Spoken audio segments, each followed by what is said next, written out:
Hey, what's up? I'm Mike Squires, and this is Couch Riffs Podcast with episode 96. I'm not great with numbers. Episode 96 with my very special guest, Barrett Jones. You know Barrett Jones? He's a studio owner, operator, which makes him a man that wears many hats, right? Because then you are a studio manager, you are an engineer, you are a producer, and oftentimes you're your own assistant engineer, which just makes you the engineer. But I'd probably double credit myself if I had to work as hard as Barrett probably has to work on. And many engineers, studio people have to work real hard to get all your favorite recordings sounding like they do. These are things you don't often think about or appreciate, but whatever that recording that makes you so happy or is so exciting sounding, sure, 80% of that is the band and the performance, but there's a lot of magic going on there as well. And so I always enjoy to speak with studio people. And Barrett has a very rich history, and I didn't know the half of it. I didn't know the quarter of it. And so it was a fun and interesting conversation for me to have. I hope you enjoy it. I didn't realize how many places his studio Landry Room had been. And by the way, go check out landryroomstudio.com. You'll be able to see all of his studio credits there. Get a look at his studio. Really cozy spot. I've never been to that particular spot. I've seen some of the Landry Room live videos that you can see on YouTube, on his YouTube channel, Landry Room Studio. And I had only been up to the spot that was in Greenwood, and that was a really cool little spot there. But I never got so far, hell, maybe there's still a chance for me to record with Barrett, but to date, I've never. But man, he's recorded some really cool and important recordings over the years, and I encourage you. It's a who's who, so I'm not even gonna bother to go through if they were around in the 90s, he probably recorded them, and if they're from Seattle, he most certainly has some sort of a recording credit on one of their recordings. So you get the idea. Listen, we're coming up on 100 episodes of the Couch Riffs Podcast. I'm very excited about that, and I thank you very much for listening and supporting through me figuring out what the hell I'm doing. Really, it's an honor. I mean, it's a requirement for me to do this. I have to do it to stay sane.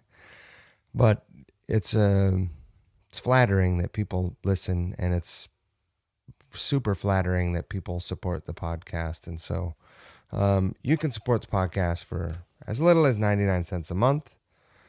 You can spend more, but you can do it for as little as 99 cents a month.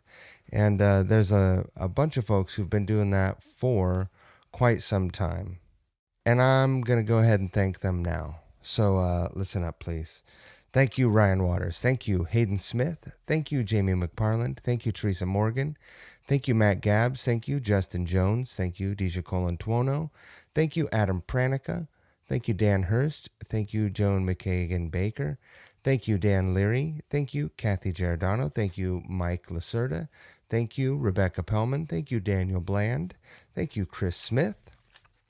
Thank you, Perry Morgan. Thank you, Oliver Spencer. Thank you, Paul Hutzler. Thank you, Justice Gash. Thank you, Steve Hall. Thank you, Rolla Amplifiers. Go check out that Bob Balch episode and look for Bob in an upcoming Couch Riffs video. And also, thank you to River City Guitars. River City Guitars is, of course, the little guitar store that could, over there in Spokane, Washington. What's that? You don't live near Spokane? Oh, have you ever heard of the internet? RiverCityGuitars.com. That's what I'm talking about. You can go over there, get a look at their inventory. It is constantly upgrading. Uh, my guy Bobby is out there always on the road, making road trips, buying a ton of gear, tons of guitars, amps, all the cool stuff. He's buying all the cool stuff. Now, listen, if you've got something you want to sell, they want to buy it. I mean, if it's vintage or used or cool, you know. So you can get a hold of him at 509-818-7693 or email him at sales.rivercityguitars@gmail. They're super friendly folks, fair, honest, and lovely, lovely people. You know, we don't talk about stuff here that we don't like. If you trust anything that comes out of my mouth, trust that River City Guitars are my champs. Now every week, I pick something from their website, and the guitar that I picked for this week, the pick of the week, is a 2017 private stock PRS custom 24 with a Brazilian rosewood neck. And it's also, this description here says semi-hollow. It doesn't have F-holes, and so that could potentially be semi-hollow without F-holes or a typo. I don't know. I should ask him about that. But this is a beautiful, beautiful guitar. And listen, if you've never played a rosewood neck, it is like nothing else. You know, I know that the current trend is roasted maple, and roasted maple feels great. Rosewood feels very much like that because, you know, it doesn't have a gloss finish on it, right?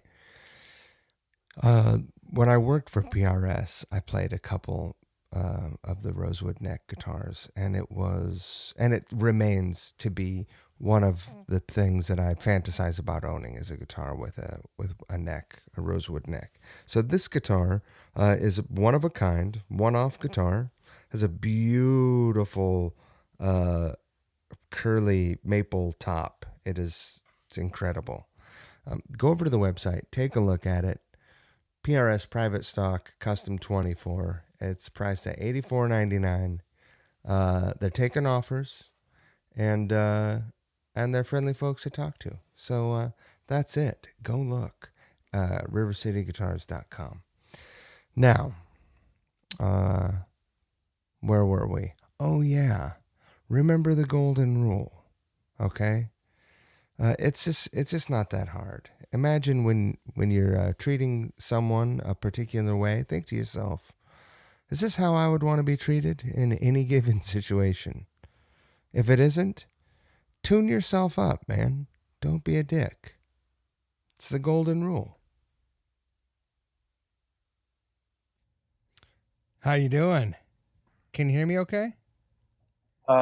Yes. Hold on. I love that there's a button, like once I send the little invite out, there's a button that I click that says admit. It makes me feel very like I'm the key holder.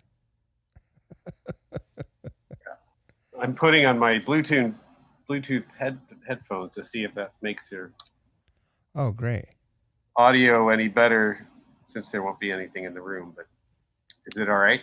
It's great, man. You're so technologically advanced. Totally.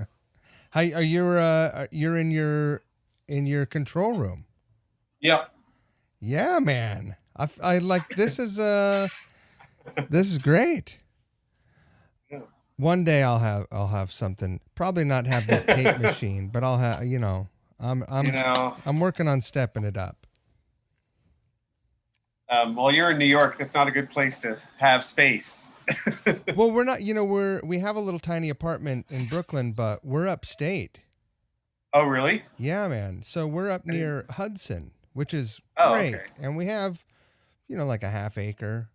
So we have have a space that we've been looking at. It's just like, did you have a structure? Are you on your property at your house? Yeah.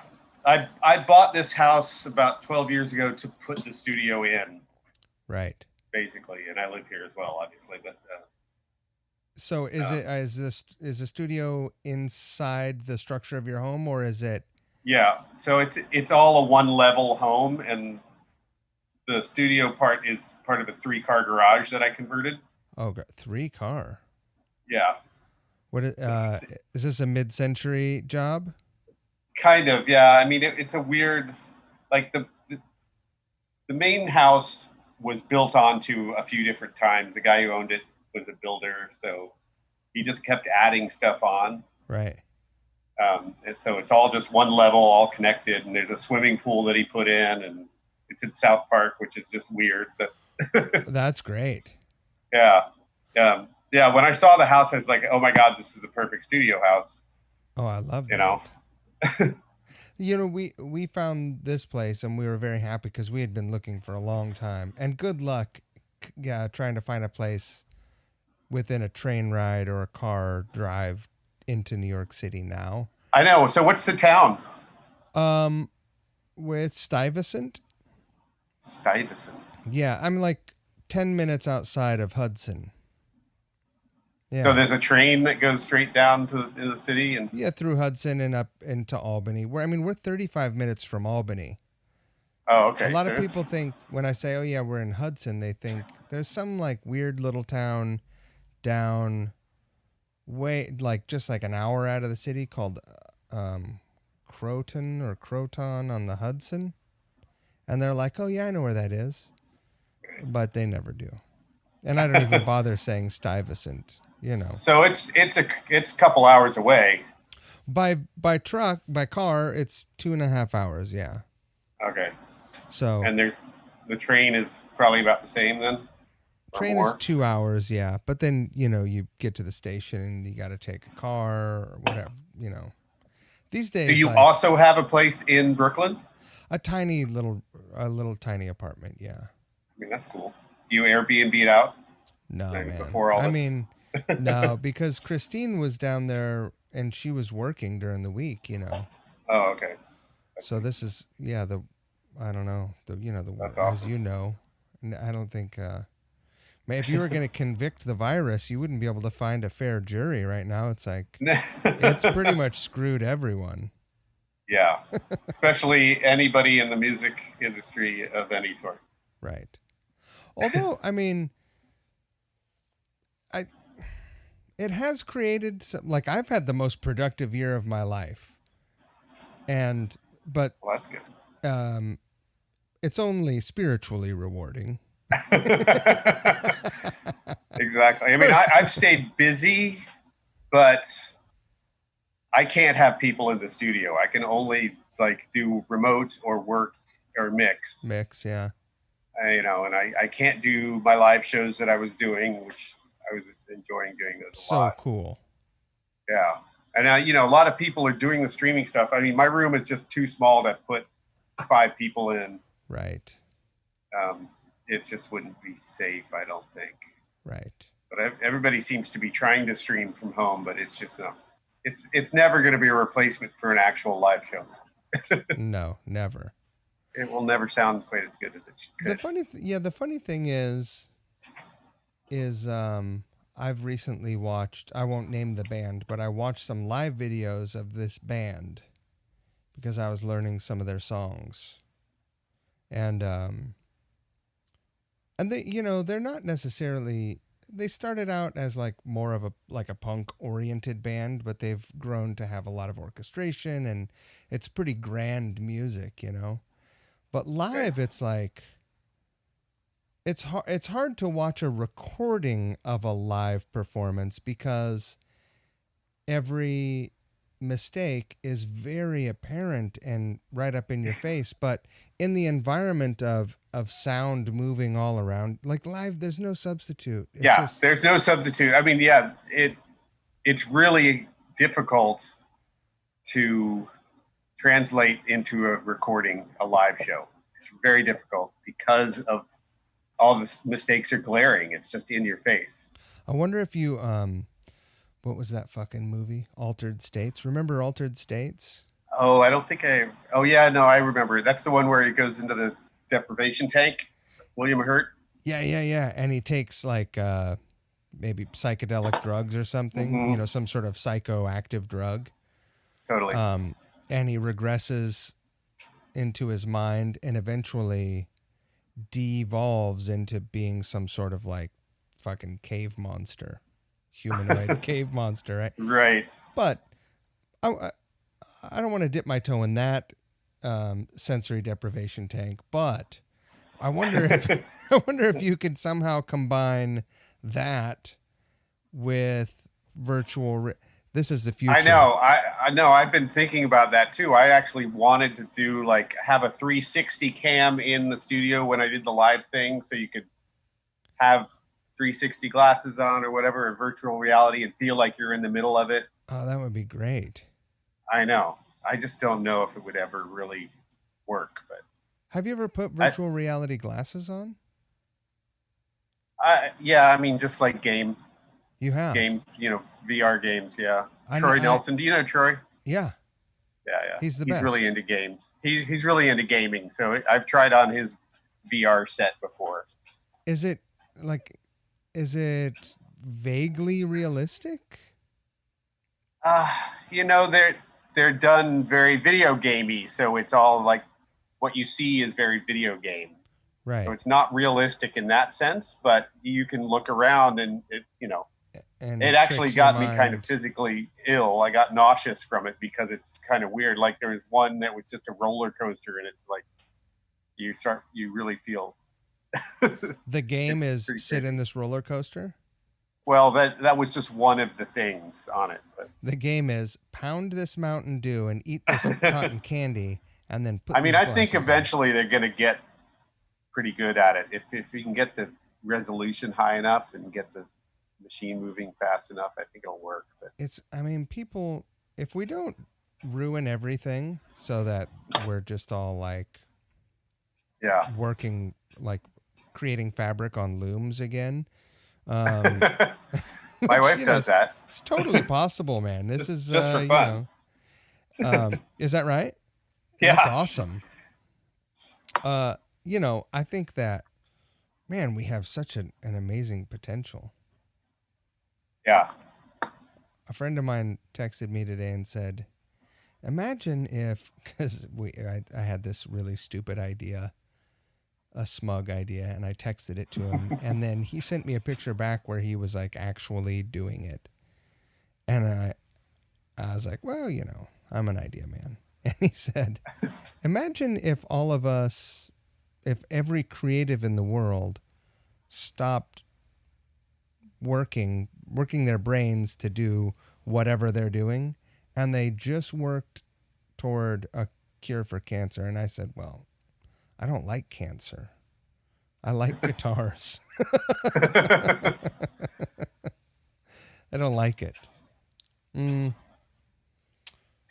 Yeah.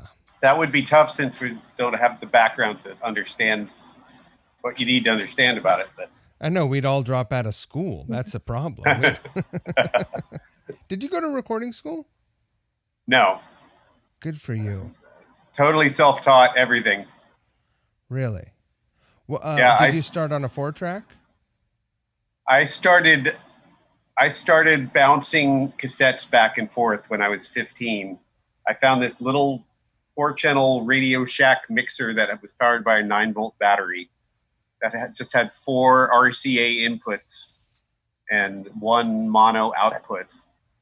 And I figured out one day that I took my mom's handheld cassette deck, played some drums, and then I put that into the mixer and played guitar along with the drums and recorded that onto another deck. And then I went back and forth and I made a song. Like I figured that out one day and then I was hooked. You were so much, I did something similar, but way shittier. And I just used 2 boom boxes and my amplifier in the room, like tried to get the levels. And, but I also wasn't crafty enough to write my own song. I did it. I remember how proud I was of that moment, though. I took it to school and played it for all my friends, and I was like, listen to what I did. And they were like, what is it?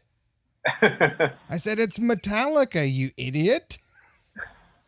But yeah, I wrote and recorded 2 songs in one day. I was so psyched about it. It was like, that's insane. I know. And you said you were how old? 15. Holy something like shit. that. 15, maybe 16. So just figuring out that you had that tool at your disposal all of a sudden sparked that creativity. Yeah, exactly. Like I literally found this thing in my attic. It was my dad's or something like that. And I was like, oh, what's this? It's like a mixer. Right. And I was like, oh, wow, I know what I could do with this. And I was already like, I had a drum kit at my house for some reason. I was already playing in bands. I'd already been in my first band. Yeah. Yeah. And then I did that for a couple of years. And then I got a 4-track when I was like 18 or something and started recording other bands. I loved 4-tracks, and I only in the last year got rid of my last 4-track. I did some good bands on 4-track. It's a Tascam 34. I did Pussy Galore's stuff on that. Is that right? Yeah. Flat Duo Jets. Do you know who that is? Dexter Romweber.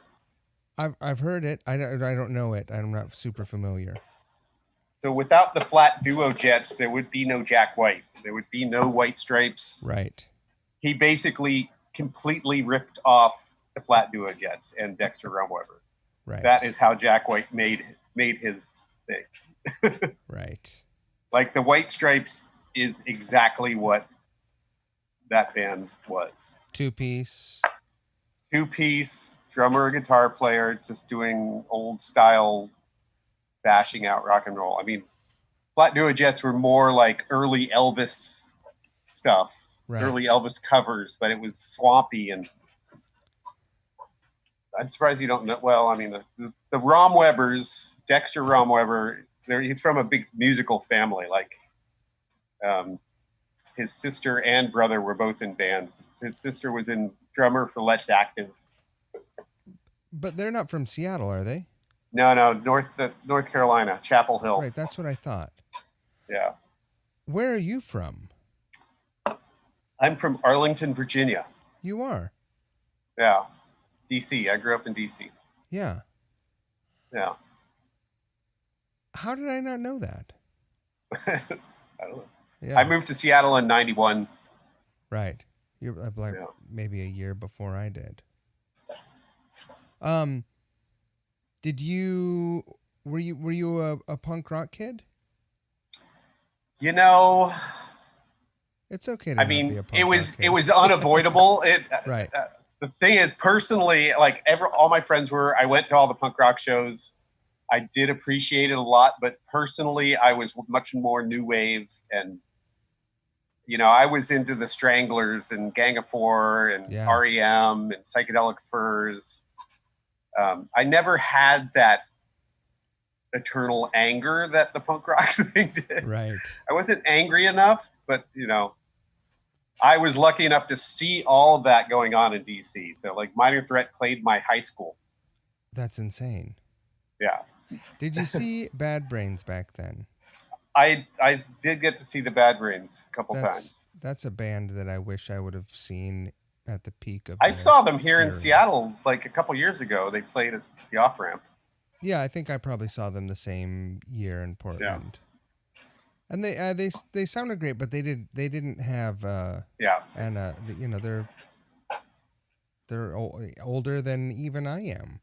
Yeah, they are. They were the good. How do you stay furious?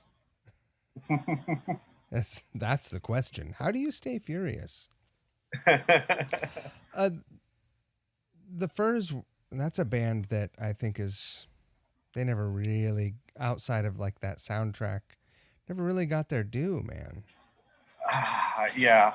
It's funny because that soundtrack, they re-recorded Pretty in Pink for that soundtrack, and it was a really bad version of it, I thought. I mean, they were kind of big. They would play theaters. Yeah. But you're right. They never got huge. Echo and the Bunnymen is the other band that is I of love that them ilk. too. Yeah. Oh God, I saw them at the Paramount Theater in 1987. Nice. And Yeah. I mean, Ocean Rain, was that Ocean Rain tour? I mean, that it was album, a Ocean Rain, I think the self-titled album, the one with like Bed Bugs and Ballyhoo and Lips Like Sugar. Okay. Yeah. It was a real simple stage setup, and just like they sounded incredible. Will Sargent is one of my favorite guitar players. He's fucking. Oh yeah. And I almost recorded a record for them, like after they had taken their 10-year hiatus. Really? This would have been like 97 or something like that. And they hadn't recorded anything for like 10 years. And I was had already like been given the record. I was going to do it. I talked to Ian on the phone. It was around Christmas time. And then all of a sudden, right, like within weeks before going to do it, they decided to do it themselves. And I was so bummed out. I kind of feel like I had a manager at that point, and I feel like my manager might have like tried to get too much money from them. Do you I've heard all kinds of different. You hear all kinds of different things out here in the world, right? Yeah. Not stuff that you hear maybe on the internet. Do you ever consider that maybe, or when you get to know someone, does it affect your ability to enjoy their music? I guess is the shorter question. It only in the sense that I generally will like it more if I get to know them. Right. Like there's definitely, well, if they're, then how would I get to know them too much if they're assholes? You would be able to tell that right off the bat. Right. Well, if you were making a record with them and they were difficult, you may. Well, most everybody's difficult when you're making a record. Right. It's a difficult process, but yeah, let's talk about that. I've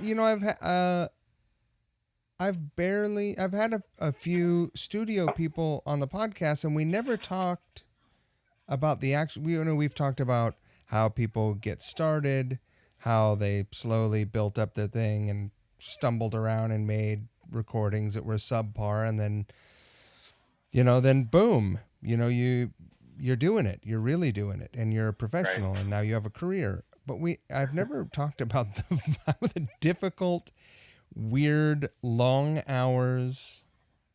Yeah. And the emotional battles that happen. Yeah, I mean, and there's a lot. I mean, it's,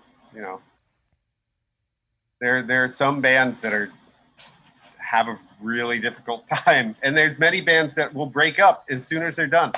It's right. Like that catharsis of making its record, and that usually it's a pretty good record by when it's all said and done, has totally ripped everybody apart emotionally.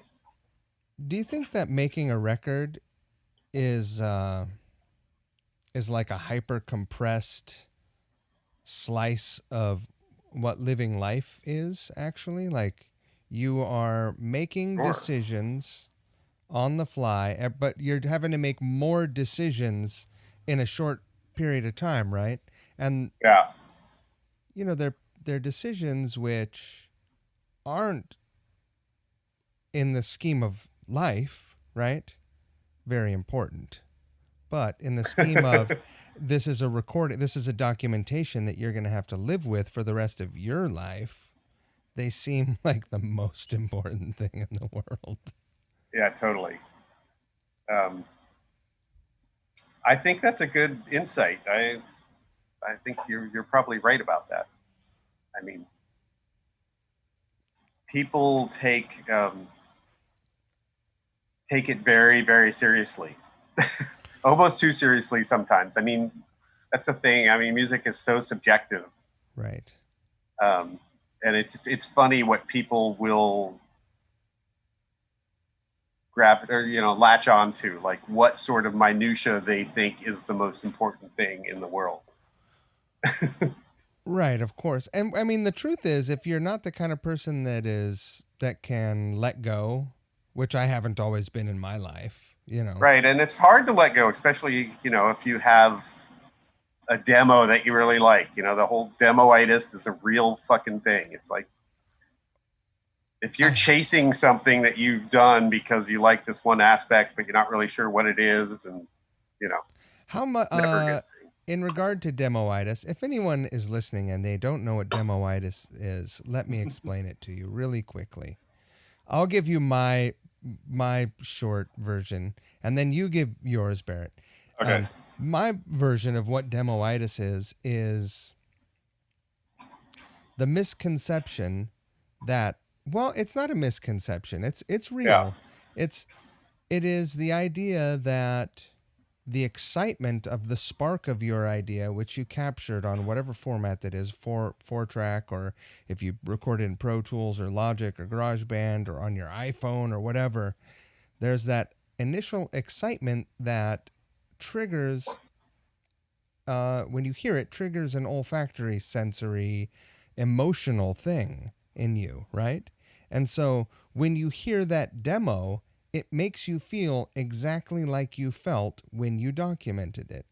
And when you try to go and reproduce that feeling, you can't, because it's like heroin or That's cocaine. interesting. That's interesting. Yeah, I wouldn't put it that way, but I think that's a valid point. Demoitis to me is when a band or a songwriter makes a demo and they are they make a demo of something, and whether they like put a whole bunch of stuff on it, like throwing ideas and all over the place, in any sense, they've been listening to it for 6 months or whatever, for a year, and they're totally used to it. Right. So when you go to finally re-record it, the new recording will sound different. Right. There's no way it's going to sound the same, and you usually don't want it to sound the same, but you want it to sound better. Can you imagine if, I mean, I guess you can, because Guided by Voices made studio albums that sounded really great. But can you imagine if like B1000 or Alien Lanes, if they went and tried to do, I don't know either of those bands. Well, those are albums by Guided by Voices, which were recorded, like on 4-track in the basement of the house of fill in the blank. I don't know the details of that, but they are, by all accounts, terrible sounding records. But, and there's definitely something to be said for, you could have captured the best thing possible when you did it. Right. I mean, Pussy Galore is a good example. When I recorded them on 4-track, even on 4-track, John Spencer was like, it sounds too good. It needs to sound shittier. Really? Yeah, no, seriously. Like, he was all into this like pure noise and fucked up sounds, Just like, and so you're saying that the 4-track cassette had No, the 4-track, I was on 4-track reel to reel, but what we were recording, he said sounded too good. Like, it had too much fidelity. He wanted it to sound shittier. Like, I think at some point we even, we put a microphone into a tube and used that to record the song just to make it sound. And really, that was just like a microphone in the room while they performed the song? Yeah. Just pure noise. I mean, they spent hours and hours on uncontrollable feedback noise. Like, really? Just pure, like, yeah. It was crazy. I was like 19 or 20 when I recorded that record, and I was in this group house with like 5 of my friends, and of course everybody who lived in the house had to be gone while I was recording, and it was pretty funny. And so you were in Arlington then? Yeah. So let me ask you this, because I imagine, I mean, perhaps you were just cool as a cucumber from from day one, but was 19-year-old Barrett as patient as present day Barrett? Sure. Yeah. I mean, I was probably more patient. Who knows? Really? Yeah. Because there are a lot of things that can happen in a studio setting that will really test a person's patience. I mean, I was. It's funny because so when they came in, I had just started to advertise the studio. There was a punk rock store, clothing store that I put a sign in that said, and I had a flat rate deal. It's like 4 songs for $150 or something like that. It's like That's a bargain. because I was 4-track. I was like, there's no way it's going to take very long because they just record basic tracks and there's not much to mix. It's whatever. I figured it would be, it'd be a day. I think it was like, I'd have to find it, but it was like 8 songs for $200 or something like that. That's incredible. Which I That's figured, 25 which I bucks a figured I song. could do in a day. But they took me up on it and took 3 days. Wow. Yeah. So they really used that flat rate deal. It's pretty funny. Do you? And I guess I'm going to ask a question, assuming that bands come in and aren't as well rehearsed as they used to be. But do you miss the idea of getting Yes. basics from a live band? Yes. I mean, I definitely miss aspects of recording tape where you had to play it right your first time. Right. You had to get it right, or you had to live with your abilities. Right. Yeah. And there's, it's hard now because once you can visually see on a screen where you fucked up and that you can fix it really easily, you have to do it. You have to fix it. But back in the day, you didn't have to. It's like, right. Oh, that's, you got used to it. You're like, okay, it's fine. Right. Yeah.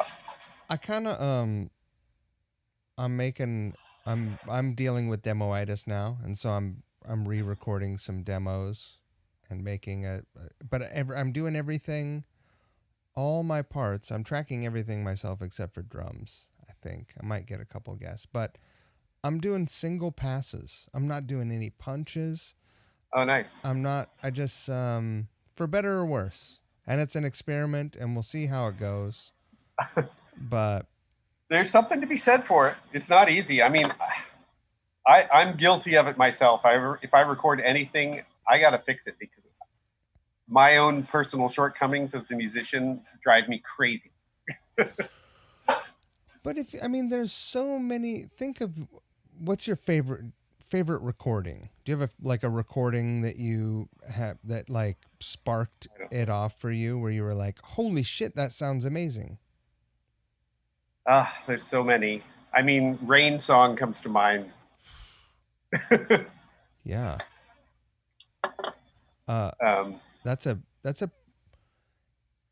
It's a strange. It's not that dense of a recording, too, right? I mean, there's some not orchestration really on it, but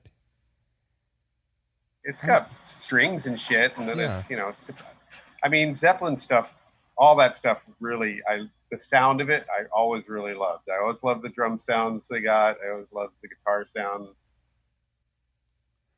Jimmy Page, I think, is a genius. He is. I think he got more credit than, he didn't. The engineers didn't get as much credit as they probably should have. Probably so. I mean, yeah. So what was the very first band that you recorded? Let me back up. You had a 4-track. Had a 4-track. And you jumped from doing the 2 tape decks right to the reel-to-reel 4-track? Yeah. That's an 8-inch job? Quarter-inch 4-track. Quarter-inch. Quarter-inch, that's yeah. Fancy. That is fidelity. quarter-inch 4-track, yeah, total fidelity. And I had this PV mixer that had built-in reverb, like Uh-huh. I think it was like 8-channel or 12-channel, maybe 8-channel. I can't remember. What would you mix to What do you mean? Oh, what did I when mix you're to? mixed down to? Cassette. You would mix down to Cassette. cassette and hand him a cassette. Here, Yeah. take this off to the press. Yeah. That's There was amazing. nobody. I don't know if anyone was pressing anything at that point.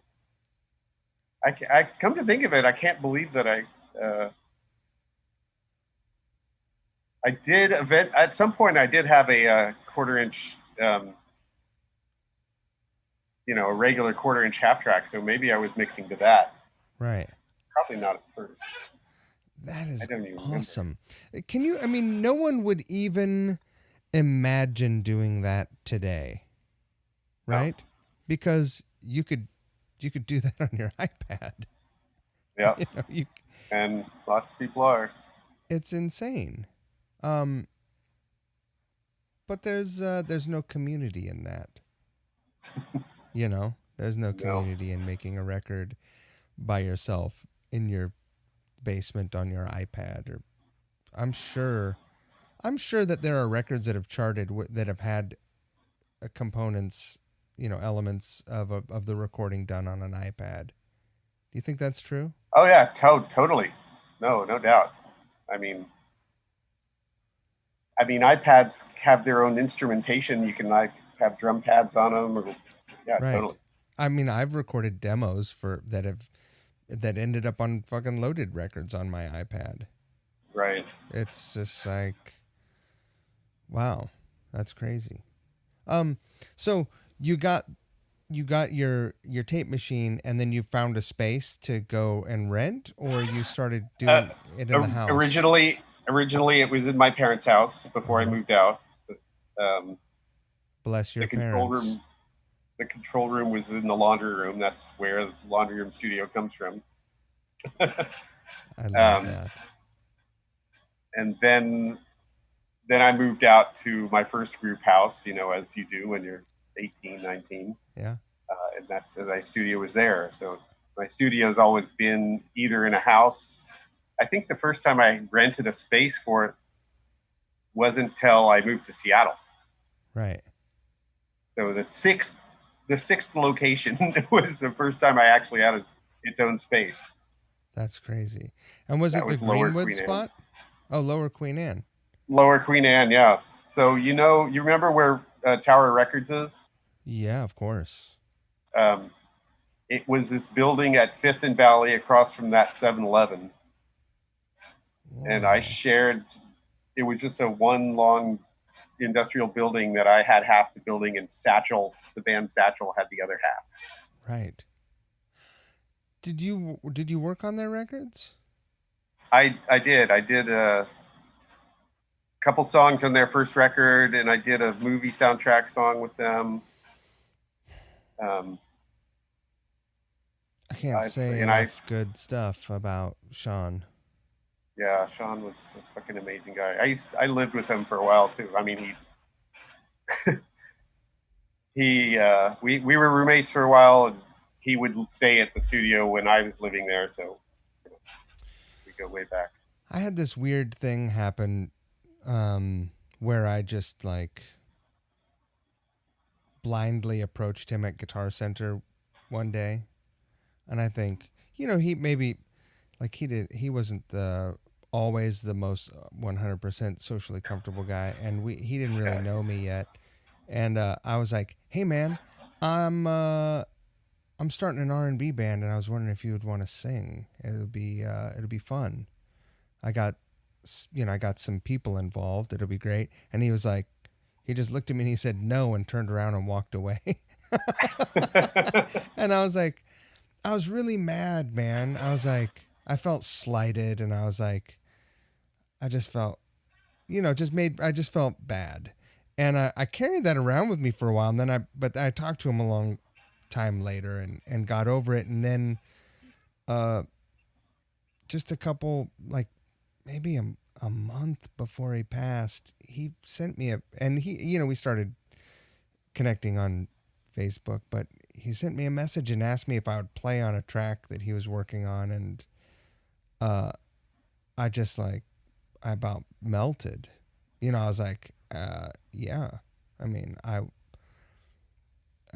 would do I'd play Shaker if that's I would do anything you asked me to do. And then just never got a chance. Yeah. Really was quite out of the blue. Really sad. And it's yeah. Heartbreak.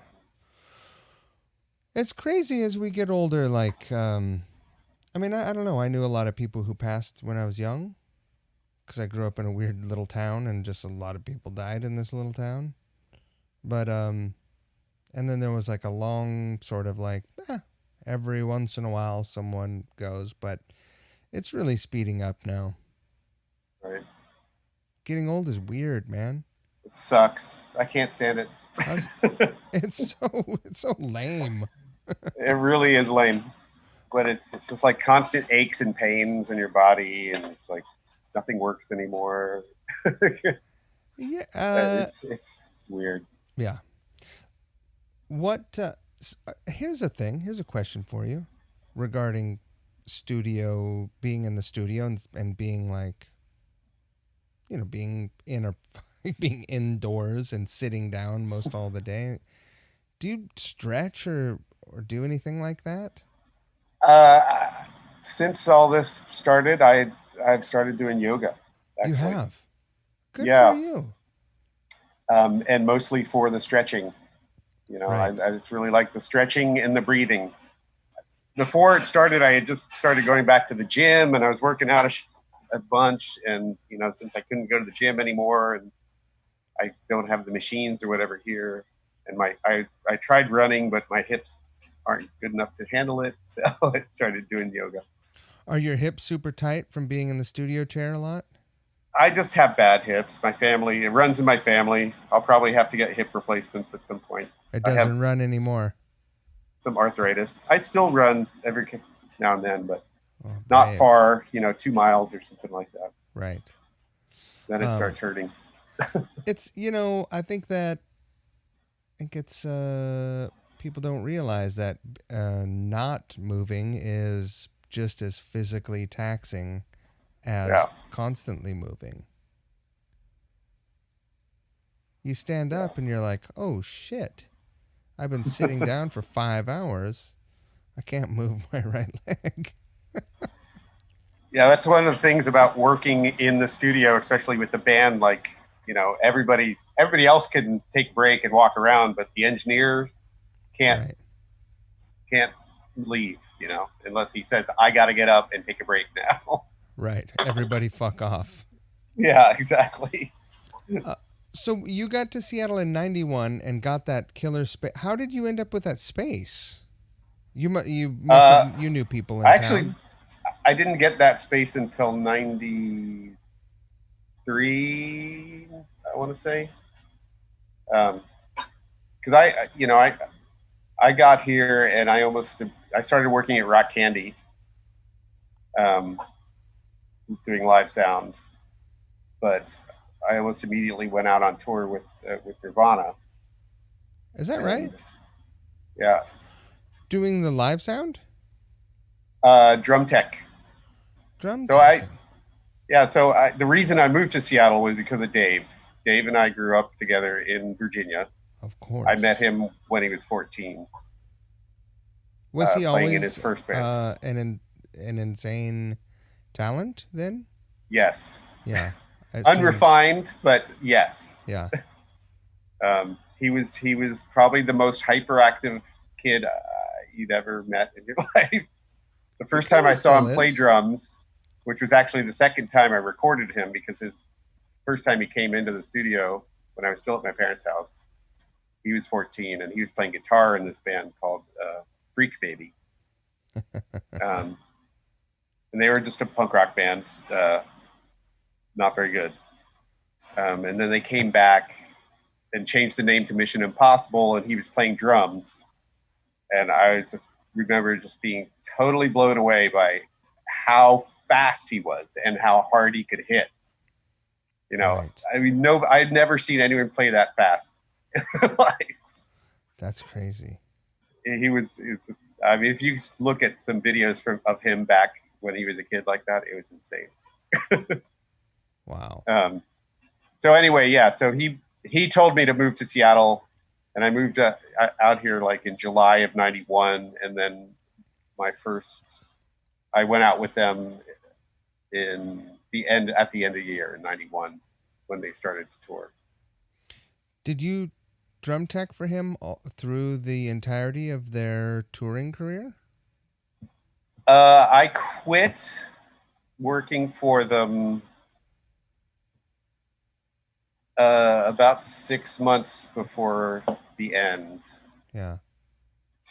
That's when I got the space in Lower Queen Anne and wanted to get my studio going. I was having it had turned into this big weird thing where I wasn't working for my friend Dave anymore, and it was just not that fun on the road anymore. Right. There's managers and stuff. Yeah. Yeah. Yeah, and it was just a weird vibe. It had become very strange and weird on the road. Yeah, I could see that. Yeah. And so how long were you in the space in Lower Queen Anne? Because you did end up in Greenwood, right? I did, yes. I didn't think I was imagining that. I want to say I was there till 96 or 97. Somewhere around there. It's probably on my... I have it listed on my website. I can't remember. But basically, they had to rip the building down. They were building the fucking Hampton Inn, which is there now. Oh, gross. So we got kicked out of there, and I got the space in Greenwood, and I was there for 10 years or so, I think. I came to that space a few times. Oh, you did? Yeah. I was, I think Goodness recorded some stuff there. Yeah. And then did the Rockfords record some stuff there as well? I think yes. I think you're right. I think those are the couple of times. I feel like there was one other time that I came by, and that was when I met you. But what a cool... Were you playing with Goodness? No, I was not. You were just hanging out? Yeah. But what a cool space, and what a cool vibe. It's nice to have a studio in a spot where when people want to take a break and walk outside. Yeah, and you're right in a little downtown area. Yeah, you can go get some food, or you can fuck off to hey, why don't you go cool off and have a drink? Come back when you're not an asshole. Right. Right? Exactly. Do you have a favorite album you've worked on? It's a tough question. I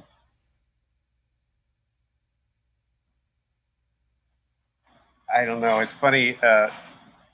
Mavis Piggott comes to mind. You Can Be Low. I really loved the vibe of that record. Yeah, I don't know if you know it or even know who they are, but they were on they were actually DC people who had moved to Seattle. And it was just like, was it a vibe because they were folks that you knew and you guys were comfortable and it was a great time, and that translated to the recording, and when you hear it that you're reminded of all that? Or is it just the record just turned into something really cool. We did that record at Bob Lang's. I've made some really... I really enjoyed the records I've made at Bob Lang's. I just love the vibe of that place. Yeah. And the sounds I can get from there. I've never been in there. Oh, it's crazy. It's like a bunker or something, right? It is. It's totally all dug out from underground in his house. And Bob himself is a trip. I think we can talk about this because it's probably been legitimized by now, but is it true that he did all that excavation without permits initially? Oh, yeah. It's totally true. And does he What a fucking maniac. Yeah, he did get in some trouble at some point. I mean, it was shoreline, so maybe it was like probably unincorporated at some point, and Right.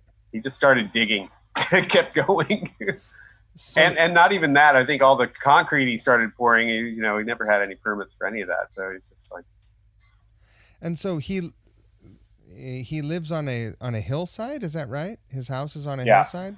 yeah, And it's so overlooking the water. and he just started excavating in his basement? It was his garage. It was a garage that was built into the side of that.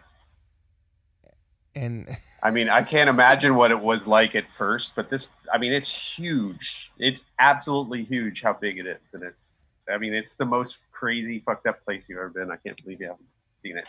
I know, boy, I know. I can't believe I've never been there too. But I mean, when you go inside, do you feel safe? Oh, sure. Yeah, Because I mean, it's a you're bunker. It's like, underground, and a guy who isn't an excavator excavating, right? I mean, he's he, not a contractor. Is that right? I'm sure he had friends. Obviously, he was getting concrete trucks and, Right. he's not like he was digging it by hand. Right. How crazy. So what did you work on there? Oh, I've done like 10 records there. I don't know. I did the Foo Fighters record there. I did Mavis Oh, I Piggott. thought that you did it at Laundry Room. I've been wrong all this time. No, the record we did there. I did all the demos at Laundry Room. Gotcha. Yeah. Did the demos get released with any sort of deluxe package or anything like that ever? No. There's been one release that was a record store day that he put out 4 of them, but there's a lot more, and I'm hoping they will see the light someday. People are clamoring for them. Are there songs that didn't make the record? What? Are there songs that didn't make the record? No, I think all that stuff's out, but there's a bunch of songs from like before that. Yeah. A bunch of just weird stuff and different songs and ideas, and I don't know. It's a bunch of cool stuff. Yeah. Crazy. The demos that were the songs that are on the record, it's funny, they're not that different than what came out on the record. Right. Well, because he played all the bits, right? Yeah. So. And we used the same gear basically. I think we were using my Marshall, my JCM 800. Right. And pretty much all the same stuff. In terms of like what was before and what came after that record, because a lot of bands will come around after they're like, oh, there's this record. Let's see who made this record and let's get a hold of them because we really like it. Did you see an explosion in work after that? Yes. I mean, I basically, after I recorded that, and then he was going to get it mixed by the Bong Load guys, Tom Rothrock and Rob Schnaff. They mixed the record. Those guys said, you should have a manager. And that's when I got myself a manager. And then I started just getting a lot of bands, most of which I did not really like that much. Right. Which was unfortunate because what was getting signed at that point was a lot of not great stuff that I was not into. Right. Yeah, the late 90s was a tough go, right? Yeah. It was a tough time. It's a bit of a double-edged sword for studio folks because once you're at a place where you're working with people who are like almost strictly working with label money, you're dealing with people that you don't know, and when you're dealing with people that you know, you're usually dealing with broke people. Yeah. I mean, I have to say that, from that point on, making a record was way easier because we had time, we had money, Right. people were very respectful and listened to me, as opposed to people I know who didn't listen to anything I said. They're like, "What do you know? You're just my friend. I'm not going to listen to you." Right. What do you know? You've just made 100 records, right? But yeah, I did find, you know, it was a much better situation. There's no doubt. It was good, Right. But although grueling. well, how did the crash and then the web streaming stuff affect how you do your thing in the 2000s? Uh, yeah, I mean, the budgets are gone. Rock bands don't get signed Right. anymore. Yeah, it's a lot different. I mean, everything's a lot different. It's much more difficult. I actually stopped doing any music stuff for a couple of years and worked for Cafe Vita for a while. What were you doing for them? I was director of operations. Is that right? Yeah. And when was this? I actually built the Bushwick plant out there. Oh, really? Yeah. I've been there. Spent a summer there while it was all getting built, and project managed that. I have been in and out of there a few times. It's a great place. I love it. Is it? I don't know. Did that change hands? Yes. That's public, yeah. Yeah, it's public. It's now owned by Deming, who owned Cafe Fiore, and he was already part of it. He was a partner in it, and he just bought him out, basically. Mike was always very nice to me. Yeah, Mike's a good guy. Yeah, always very. He's very supportive generally very supportive of the arts. Very much. I mean, I've made a bunch of records for him. Basically, I did a bunch of Ty's bands, Novatone, right, and Hey, 539. Let me ask you this: did you record that? What was the thing that he was doing most recently? Who? Ty. What is this band called? Woolabies? Oh no, that's a redo. Yeah, I'm in the Woolabies. I was in the Woolabies. Really? Yeah, for the redo. We made a record and stuff. Oh, amazing! I loved that band. We the Bachelors played a bunch of shows with the Woolabies back in the day. It's a great band. I loved it. Oh yeah. I wrote a song with Ty called "Land Safe." And oh yeah. Did you record it? I did record. I don't know which version you're talking about, but he's probably recorded that a few times, hasn't he? Probably. I recorded a demo. If you heard the demo, that I recorded that in my bedroom. How long ago? Oh, 2012 probably. Maybe 11 or 12. I'm trying to think, because I think he just put a version of that song on the Little Ships record. Just a couple years ago. 2 years ago. A couple years ago, but the original version was Novatone, right?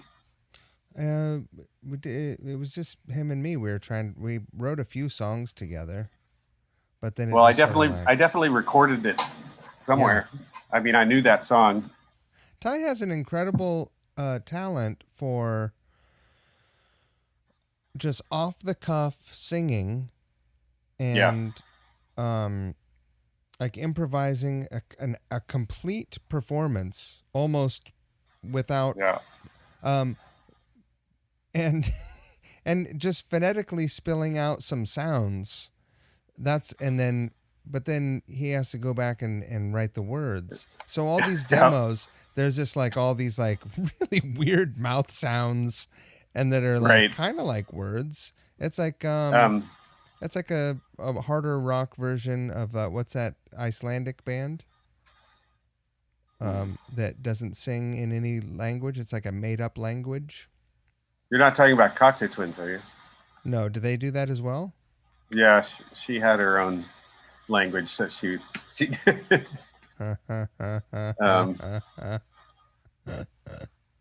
Sean Smith was also really good at that. He was basically Yeah. like, you know, The master. anything. It was always off the cuff. Everything was sort of like a first take kind of thing, and then, it, yeah. Mm, yeah.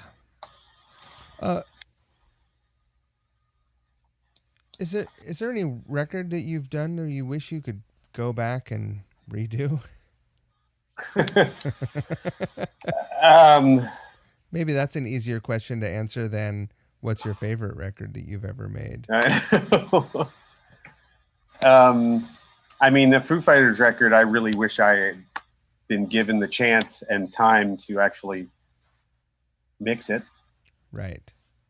because that whole thing was done in 5 days, and I just did a rough mix in a few hours for the whole record. So.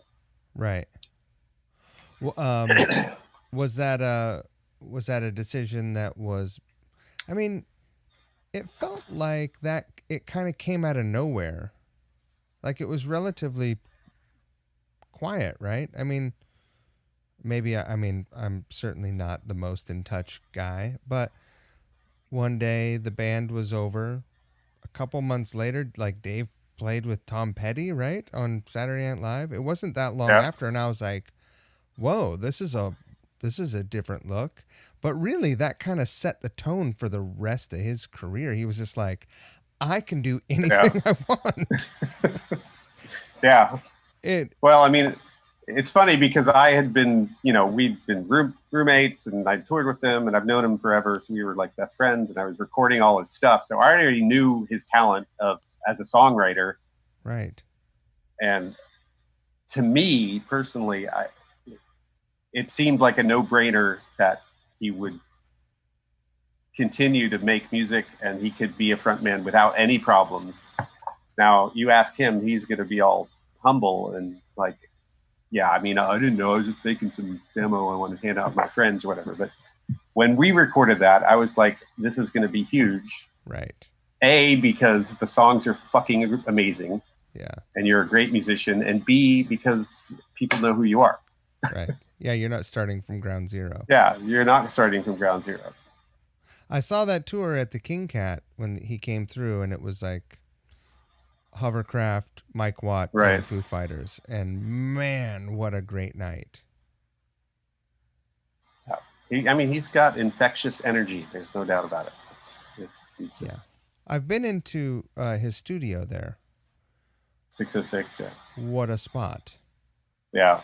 He was kind enough to green light a couple years ago, 5 years ago, um, donating 2 days in the studio to whoever bid the highest amount of money for Nice. those. I was raising money for like some health stuff for my mom, and I just couldn't believe it. I mean, I know that the genesis of the idea wasn't sprouted from him, but he Right. was open enough to the idea and kind enough to greenlight it. And I think we got $18,000 for 2 days in that studio. Oh wow. And these folks had to they flew up from Brazil, and they were like super fans, you know. So that's a whole thing. Super fan, rich guys. Well, yeah, it was. So what they did was it was two bands, and they split the 2 days. So one of them, Oh wow. and they uh, apparently were very well rehearsed, and they brought their own engineer and everything. Like they Oh wow. and who was like a legit engineer. Crazy, but yeah, Huh. um, that I already thought the world of him. Like I've crossed paths with him enough times on tour at festivals and stuff where he just displayed a lot of warmth and kindness toward me and the bands I've been in, and where like you look around at how everyone else is behaving, and he absolutely is not required to be kind and warm, and just is. Yeah, So that's his mo. I already had that vibe, and then I was like, "You got to be kidding me!" Like, and now this, great. That's wonderful. Have you seen his that 20-minute long instrumental opus thing? The thing is called Play. No, what is this? You need to watch that. Just look it up. So last year he recorded a song. I mean, it's a 20-minute long instrumental track, Is it and prog music? it was all to promote music education for kids and stuff like that. So he videoed this whole thing. He played every instrument, all, and there are no overdubs. All instruments played all 20 minutes through in the same take. And a single pass. In a single pass. And you'll see a video where, they've got 7 of him walking into a studio playing the song. So they filmed every pass, basically. Oh, that's incredible. And the song's fucking amazing. And it's 20 minutes long? It's 20 minutes long, yeah. I mean, you have to write a 20-minute song to perform a 20-minute song. Yeah. So, what's funny, so I got the chance to be in the band that played that live last year. He's only played it live once, and Amazing. We did it for Warren Haynes. You know Warren Haynes? Yeah. He does a benefit in Asheville, North Carolina every Christmas in an arena Asheville. There. So we got to do that, and it was the guitar players were me, Alan Johannes, and Faulkner, Jason Faulkner. That guy, what was his band in the 90s? Well, he had his own band. The Grays? Before the Grays, he was in. He was Jellyfish. Jellyfish. Jellyfish. What? And he plays with Beck now. Oh, he does? Yeah. That does not surprise me. Great guy. What a sense, huh? Great guy. So you guys went and performed this. Yeah. 20-minute song. So much fun. So it's actually a bunch of like things put together into a song. So if you look at it like 5 or 6 different songs all put together, that's basically what it is. Movements. What was rehearsing that like? It was pretty crazy. I mean, I spent a month just by myself trying to learn it all. And of course, there's 3 guitar players, and I didn't know we weren't told which parts we were going to do. So did you learn all 3 parts?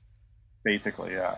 Are you the kind of guy? Are you the kind of guy like me where you'd learn all 3 parts, and then except for the fact that those guys really learn the parts well, I'm sure. I would learn all 3 parts and then like sit and wait patiently for someone to make a mistake.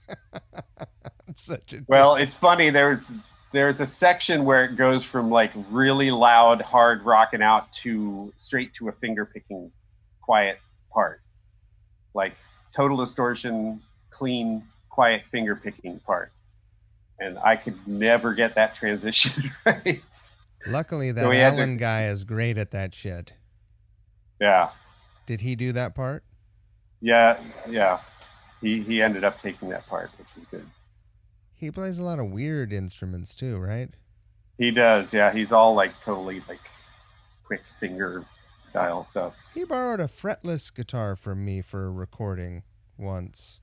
I don't remember who. Someone knew that I have this weird fretless guitar that's got a sustainer pickup in it. And it's really hideous and beautiful. It's like gold sparkle flying V. And he was making a record with Ben Shepherd and I don't know, some other folks. And someone was like, hey, don't you have a weirdo fretless guitar? And I said, why, yes, I do. So off it went down to the studio and they used it. And I don't know if the recording ever saw the light of day or what became of it, but how often do you play live then? Was that the last time you played live? No, I mean I was, I was playing with the Hula Bees last year until we Oh, right. stopped, basically, and I played with the Little Ships when they came through last year. Oh, cool. I didn't know that. We did a couple songs with the Little Ships. Yeah. Nice. Uh, Other than what we've already talked about, was there ever a time when, pardon me if I'm naive, was there ever a time when you were an active touring member of a band playing guitar? Uh, I mean, basically, I've always that's what I wanted to do, and then I got sidetracked with recording. Um, I started recording to record myself. I was the the main singer songwriter for my own bands through 2000, basically. Right. And I did national tours, trying to do stuff, put out a couple records. All I can barely listen to them now. Really? Yeah, You I lumped always your had. you I lumped always yourself had, into the late 90s. in my producer mind, the more I started getting into producing and knowing, I had my own issues that I needed a producer to help me fix, and I never Right. had that. Like when I'm Right. producing myself, I let shit fly, just slide, and like I'm not hard enough on myself. Why do you think that is? Because it's this. Um, I think personally, it's because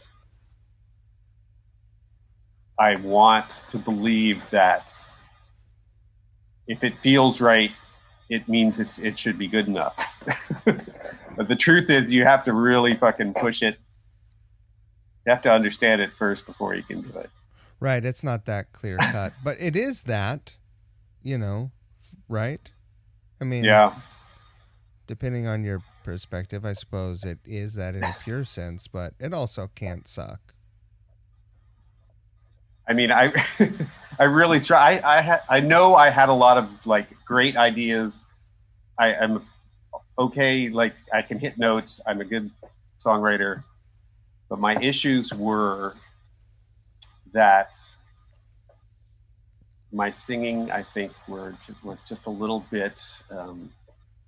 I was overly emotive, Got kind of it. to the like. I just pushed it too hard. I didn't chill out enough or something. Right. It's hard, being your worst critic is a tough thing. So Singing is kind of fucked. Like I think that I might hate myself in 10 minutes for saying this, but I think that being a singer requires the most braveness of any member of a band. oh, no And doubt. I mean, that's sort of what I'm saying is like when I was younger and just doing it, I thought I was the best thing in the world. I mean, I felt great about it. I thought I was. I literally only felt alive when I was on stage. well, And you then when I go back and listen to that shit, it's like, oh my God, I cannot believe how bad it is. But I mean, don't you think that you have to have that confidence, that much confidence, Yes. or even if it's false confidence, Oh, or totally. No, you have to. There's no doubt. And there's a lot of bad singers out there who are great. You know right. what I mean? Yeah, for I mean, sure. Uh I think that being a singer, because I've never been a singer, I've written a fucking half dozen songs, maybe more, but that have been contributed to or co-written or whatever, but I've never had to sing a song. I've never had to choose how to pronounce a vowel sound or how to end a word. Like there are all these creative choices. Like this is with a thing that we talked about at the very beginning, um, that you have to make as a singer. Like, am I gonna push my voice? Am I gonna go falsetto? Am I like you just don't have that many choices when you're playing power chords or whatever. It's like, all right, well, you're going to palm mute it, or you're going to play it open, or you're going to do a combination of those things. Exactly. Okay, go. Choices. It's yeah, man. Choices are hard, right? That was always my problem producing myself too. Is I saw all these infinite possibilities of what to do on it, and I couldn't filter myself. That was one of the things about Dave that makes him so amazing is there was never any choices. He always knew exactly what to do and how to play it, and that was it. There was never any, oh, why don't we try this thing or try that? He That's an had that shit all incredible figured out. talent to possess. What? That's an incredible talent to possess, to have Yeah. a vision. Yeah, totally. So, do you think that you are harder on other people then? Because you said you're just not hard enough on yourself or critical of yourself. No, not necessarily. I think, it'd be interesting what other people who I've recorded say if I'm hard on them or not. I don't think I generally am because I think that there are plenty of times where things that are fucked up and or mistakes are great. Right. They're good things. Often the most interesting and best thing about a recording are something that were not planned. Right. But that being said, if you're singing something out of key or out of time, I will not let that slip.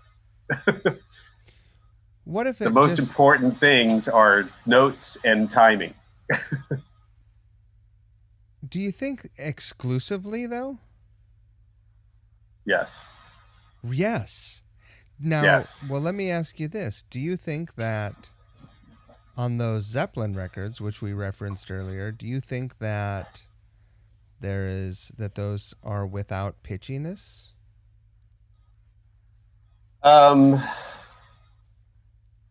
It's funny. I think Plant. I think the singing is not that pitchy. I do think Page has pitchy guitar noises. Yeah. But they are not as consequential as the melodies are. Right. And if there's one thing that can be a little pitchy, it's a guitar lead. Right. Yeah, that's been proven by Metallica. Yeah. Who I love. Right. I'm trying to think. I mean, I feel like I have listened to. I have a couple of enormous playlists that I've created that I listen to because I drive a lot, and so I'll make these playlists and I'll listen to them and I'll focus on different parts. I'll be like, all right, I'm going to listen to these songs, and today I'm going to really focus on the drums, and I'm just going to really listen to the drums on all the songs, and then go and just change instruments and it's an interesting way to listen to music because I've never done that before. Right. With that kind of focus, because what the fuck else am I going to do? I'm just driving for 5 hours, right? You got to keep it interesting. Yeah. But there are a lot of classic recordings that have things on them that we would never allow to happen these days. I mean, I would because I'm lazy, but you wouldn't because you're a professional. Well, I don't know about that. I'm down to keep something if it has mistakes on it, if it feels right. The feeling is more important than anything else. Right. The vibe. So with all that said, what is the most regrettable thing you've committed to tape that you've lost the argument on? Surely there's been something where you're like, no, that has to be redone, and the artist was like, nope, that's the take. That's never happened. Really? Yeah. If I feel very strongly that something needs to get redone, it will get redone. I love that. I love Um, that you're the fucking but boss. but most of the time, you know, most of the time it's the artist saying, no, I need to do that again. And I'm like, it's fine. So usually the artist is more particular about their own shit. Usually. Right. That's a weird. I mean, you were talking about your recordings and listening back and just like and having these cringing moments. Right. But do you think that I would cringe if I listened to it? Because there are things that I've committed to tape that I think No, back. probably not. I mean, I don't know, maybe. You know, it's for me, it's not as much about the music, it's about the vocals that makes me cringe. That's what's making me cringe. Right. Like I think the songs are good. I think they were, even though I actually released them and put them on CD, they were unfinished. They were not ready to be put out yet, and I rushed them Right. because for whatever reasons I was like, at the time I didn't know any better, or because really the last thing I released of my own was before the Foo Fighters record, before I started doing it like with major labels and stuff. Right. What was the recording under your name, or did you? What was it? Was it a band name? Churn was the band Churn. at that point. You probably, if you were I here in the think early '90s, you probably saw us there. I bet I played shows with you at the Color Box. Probably, yeah. I'll betcha. Probably, yeah. No, we played the Color Box a bunch. Which band were you in back then? Well, I was in the Nevada Bachelors, but that wasn't until like '97. Before that, I was in a band that I quit out of frustration because we couldn't finish a recording. We were recording mostly ourselves with Lonnie King from Image Okay. and Darius Menwala, who went on to be in the Posies. Um, and we Image. were Wasn't Ohm in Image? no, Ohm was in. God, what was her band called? They had like some letters or some numbers in the name. Shannon sang. I don't know Shannon's last name. Shannon sang an Image. I tried Okay. to get her to Yeah, sing I remember. in my art. I do remember Image, and I think we probably did play with Image. Oh fuck, they were incredible, man. Mm-hmm. What a great live band.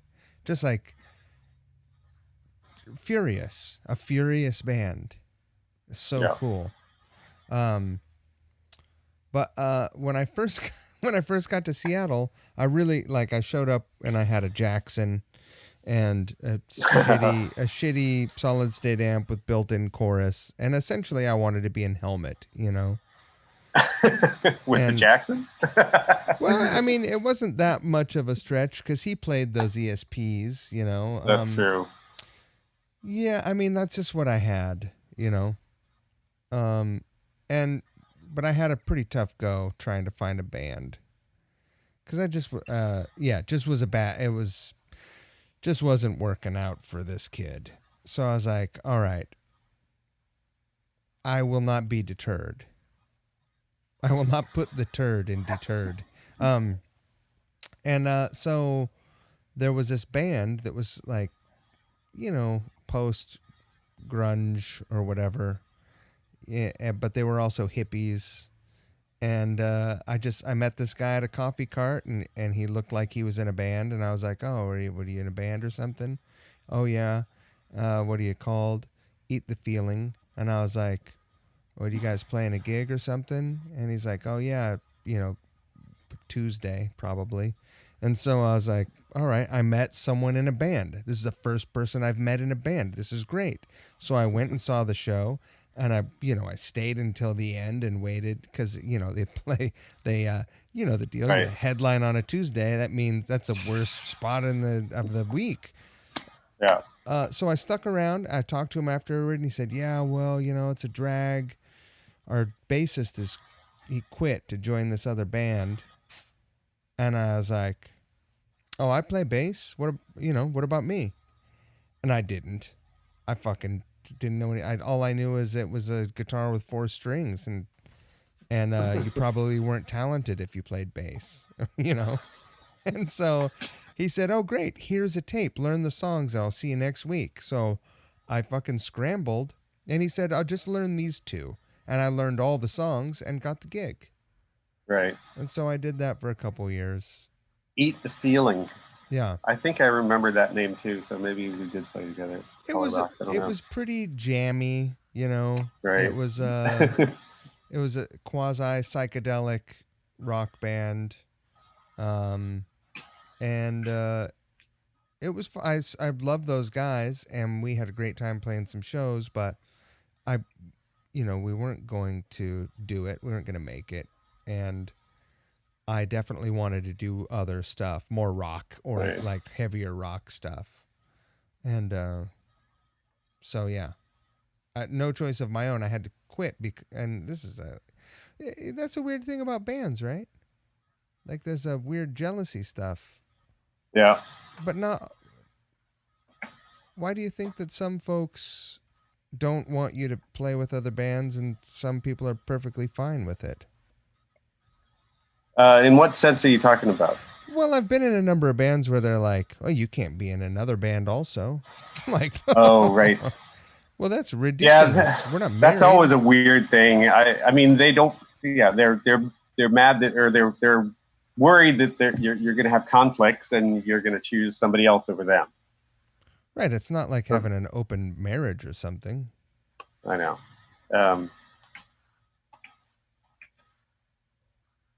it's an interesting dynamic being in a band. It is like a marriage to a certain extent, and sometimes, I was never good at like.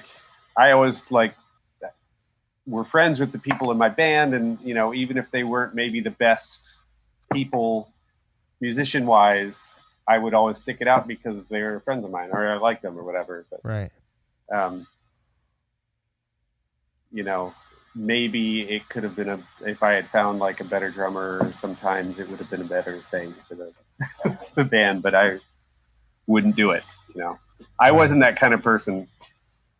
So you also weren't an Iron Fist band leader.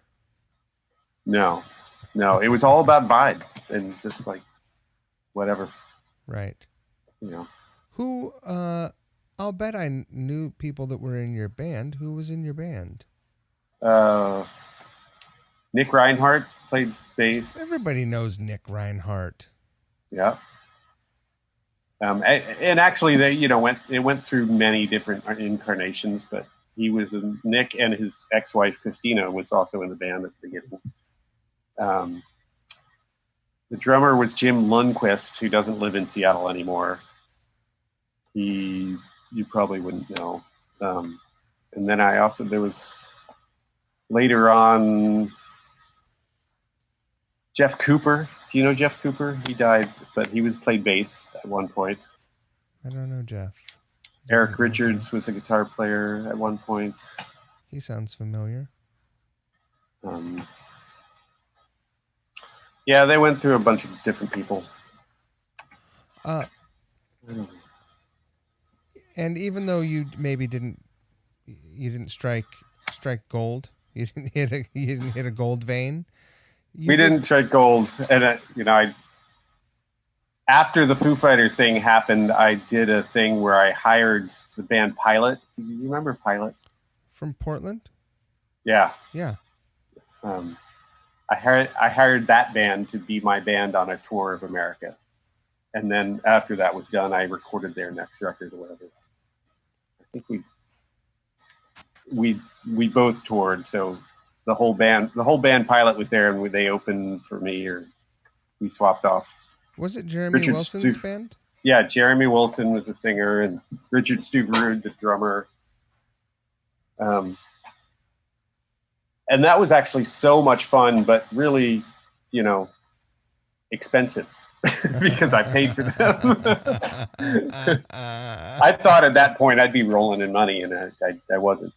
So. Right. Are you relatively conservative when it comes to your creative endeavors, when it comes to finances? What do you mean by that? Well, I mean, like for instance, I am an idiot. And if it sounds fun, I will spend all the money in the world on it without Well, that's without exactly what any I did on risk, that. It's without like, any risk of making money back. right. No, and that was my thought at that point. I didn't give a fuck about that at that point. Right. In retrospect, I think it was a bad idea because I should have had more promotion. I mean, I think I was touring on a record that I put out, but things were done wrong because I was doing it myself. I've always done everything myself, and I probably made some mistakes. During the period of time when you had a manager, though, Yes, was but that, you know, did it feel like a dark period because you weren't able to, have initial communication and negotiations on your own, or because that I loved. I mean, not having to deal with any of that stuff was great. right, I was very happy that they dealt with all of that. That was one of the best things. The biggest problem was that I just didn't like the bands I was getting right, sent. Especially during that time, it was just a lot of, third generation wannabe yarlers. right. I mean, I could probably go back. I did do some great bands during that time. There's no doubt. What were the bands that you did during that time that you enjoyed? There was a band called Dover from Spain. They were the biggest rock band in Spain. I feel amazing band. I feel like I know this. You probably do. I mean, really amazing band. They sang in English. They were basically like a metal band that had really nice girl pop vocals on top. Huh. And they sang in English. And they're like the nicest people ever. I got to do 2 records with them, and that was fucking great. Nice. And then there's the band from Mexico called Genitalica. Genitalica? Who are still quite huge down there. Wait a minute, what do you mean? They have a whole shtick of basically, sex, drugs, and rock and roll. I mean, it's a proven shtick. It is. And if you can hold on, it's a great gig. Yeah. So these are international bands. Did you record them in Seattle? Did I record them in Seattle? Yeah. Yes. Yeah. A couple times. And then I also did some recording in Mexico with both those bands. I've made records all over. I've been in Australia a couple times, and New Zealand. Who'd you work with in Australia? I worked with, actually it was in New Zealand. I don't think if I toured in Australia a bunch, but the band I'm thinking about was a New Zealand band that moved to Australia. They're called Evermore. They're pretty big in Australia as well. Yeah. Also down there. Yes, down under. That's amazing. Well, and where were you in Mexico? Was it Mexico City? The recording, yeah, we did recording in Mexico City. I did pre-production with Genitalica in their hometown, which is what's the name? Nice part of Mexico. Nice little town. I'm gonna have to look it on the map. Hold on. That's all right. Did you spend any extra days in Mexico City? Monterey. Oh yeah, great. That's just north of Mexico City, yeah. Yeah. That's a pretty artsy town. Mm-hmm. Did you spend any extra time in Mexico City? Nah, not really. Fuck, I love Mexico City, man. I have. It was a long time ago, so I don't remember that much about it. But it was cool. I remember that. We went there 3 or 4 years ago to go see, because we were going to take a vacation, and it was my wife's birthday, and Guns N' Roses was playing in Mexico City. So we're like, we always take these beach vacations, and I fucking Right. hate the beach, man. I'm fair. I'm fat. I'm just like a fucking marshmallow toasting on the beach. I hate it. Like I sweat. I just get sweaty. I don't like. I'm not a beach person, you know. And so somehow I convinced my wife, let's go to Mexico City, and we had a great time. I didn't have to convince her; she was into it. But we saw Guns at like a massive stadium. It was incredible. Although it's weird to uh, watch shows from side stage now because Sounds so bad. yeah, the sound is worse than ever. And you can't see anything. Yeah. But it wasn't even the highlight of the trip. Like we went to maybe Teotihuacan. Is that what it is? The pyramid. Oh, okay, yeah. And if you ever go back to Mexico City, you must go there. It is incredible. Yeah, I'd like to. I would like to do that. So cool.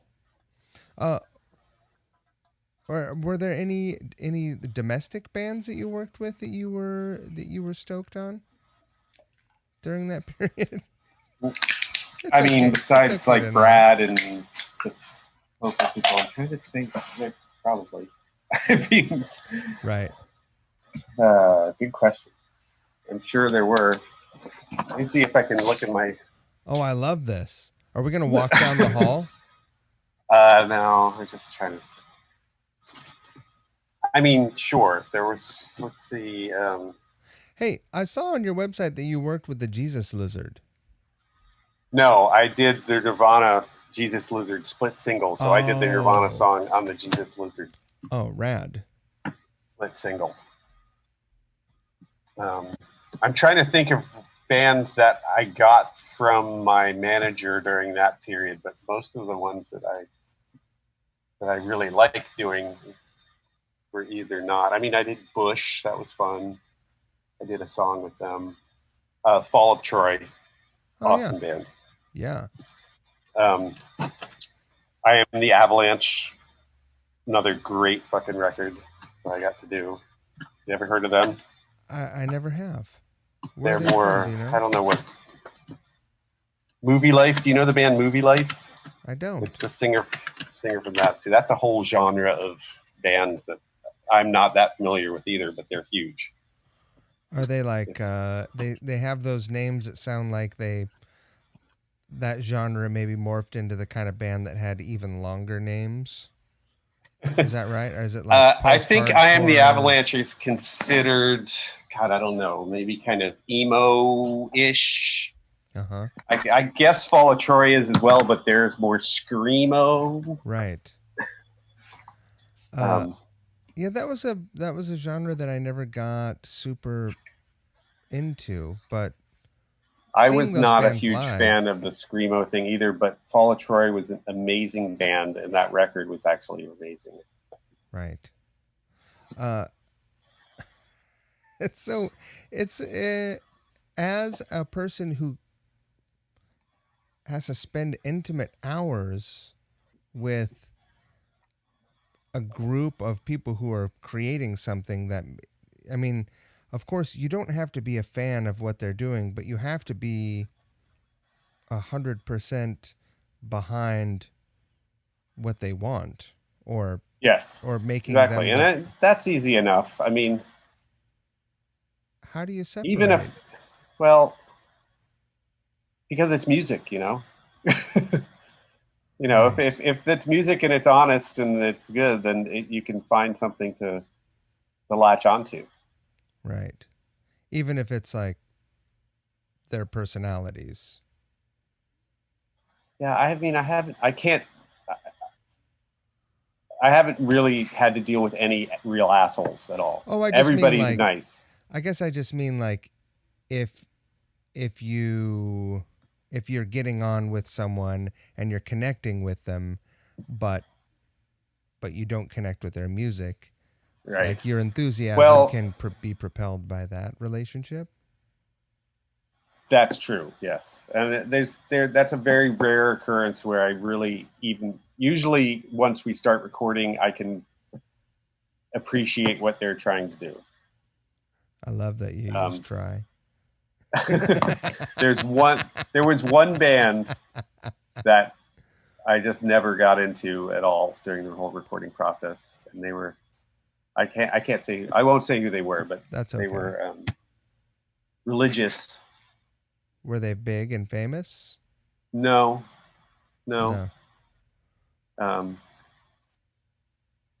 They just were they weren't that good, and I don't know. Yeah, they were nice guys. I mean, I got along with them fine. It was just weird, and I just thought they weren't that great. Right. It's a whole realm of music that I didn't know of. It was a weird scene. Well, hey, I got news for you. As we get older, there's a lot more shit that we don't know about. Oh my God! So yeah, I don't. Yeah. It's true. Let me ask you this: how often do you fire up that tape machine that's sitting there behind you? Never. Never. Unless I'm transferring something. The last time I did it was a couple months ago to transfer somebody's tapes. Right. Do you have any, like, who did I just talk to? Oh, do you remember the band, not the Long Winters, the band, what was this band? The Western State Hurricanes? Mm. From that period of time, from the 90s, the late 90s. Who was in Western State Hurricanes? It was John Roderick's band. He went on to do the Long Winters. Right. So they had this, they made this recording that wasn't very good back then in a guy's basement. Right. And after years of negotiating and trying to get these tapes back, someone bought them. And maybe they did, maybe they didn't realize that it was like, I don't remember what it was. It might have been like a 1/2-inch 16 track or something. Or some weird shit. Like it was some weird shit, right? They had to go and spend a lot of money to buy a machine that could play that, so that they could then transfer it into Pro Tools and then go on to do the work on it and like do all kinds of re-drumming shit. And right. It was a pretty fascinating process. But do you have an ADAT? Do you have any other weird like bygone implements? I mean, I have my old 8-track, 1/2-inch 8-track. You do? Which I did. Yeah. Do you still have your 4-track? I don't. I gave that to a friend of mine who has all my old 4-tracks. So, and actually some of that's been transferred recently. All the tapes. Yeah. Amazing. So I gave him all my tapes. He's down in LA, this friend of mine. So I love that. But I have DAT machines that I can still use. I have 2 DAT machines, but only one works.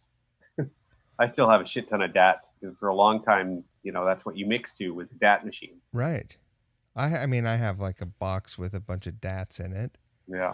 It's like, what am I going to do with this? I should probably do something with it. I should probably just get it. You should transfer them at least because they're not playable after a while. Is that? Oh, I found that. Is that right? Yeah, they'll just they're tapes, so they deteriorate as well, and then the machines don't work. And... What's your day rate, buddy? I'm gonna send these things to you. There are people who do just tape transfers that are probably more cost effective than I would be. And more enthusiastic. Yeah. Have you done anything like that? Have you taken, you said in the event that someone... I do transfers. I bake old tapes and transfer them. That's a process that fucks me up in my head. Will you explain that? So the tapes, the binder they used for the oxidation powder or whatever that's stuck to the tape that actually is, they're all a bunch of little magnets that when you record, they flip over, and that's how the sound works. Anyway, the glue that they used for that at some point starts getting sticky and starts shedding. So you have to basically dehydrate it. You get any moisture out of it to be able to play it again. And if you do that, then you have about a week to play it and transfer it. What happens after a week? It turns back into a pumpkin? It turns back in, it starts getting sticky again, and then you can just rebake it. You can just reuse it. But obviously, you just want to transfer it. Does it degrade each time you bake it? No. It doesn't? No. Unless it actually sheds, unless there's, whatever you played that stuck to the head, then that part is fucked up. But and so if you bake the whole thing and get the moisture out. Dropouts, like audio dropouts? There can be, yeah. And, it's, you lose your high end, or it sounds weird. Or... Surely there... yeah, man. Do you remember when... I bet you have an opinion on this. And this is something I don't think about very often. Almost never. But do you remember when they... And I say they, I don't know who they are. But do you remember when there was the Lost Beatles song that was released? Mm-hmm. You don't.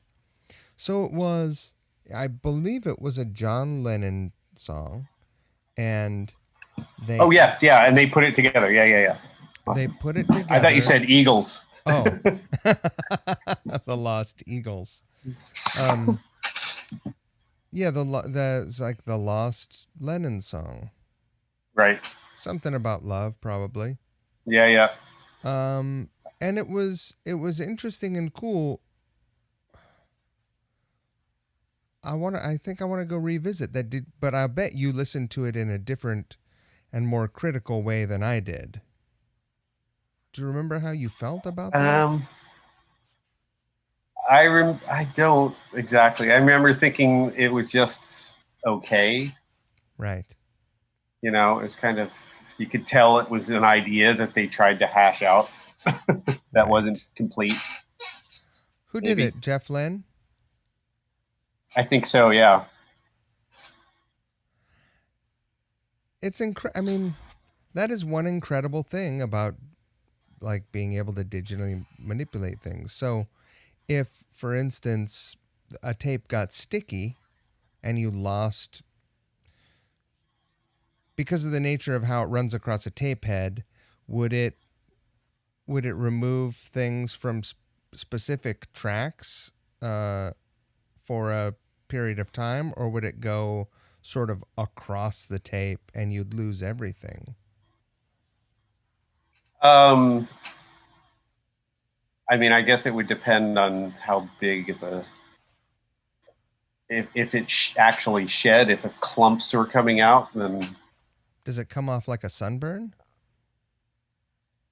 It can. That's usually pretty extreme. Usually what happens is it just starts sticking to the head and it won't even turn anymore, and then you have to clean the head. Oh, and that's usually just a little bit of it, so that doesn't... I mean, even before the song would start, you'd know that you should not be playing this tape. Take it off, bake it. When did baking a fucking tape become a thing? Like, who was the first person that was like, huh, what, it's sticky? Oh, throw it in the oven. I don't know. That's a good question. I don't know when that started. Because I think even the tapes from really long time ago, that you don't have to do that to. It's only a certain era, really? From the 80s and 90s that you have to do it. That's crazy. Basically, all my recording career. And so, I'm not sure if the 70s stuff you have to do that or not, but they probably transferred all that shit anyway.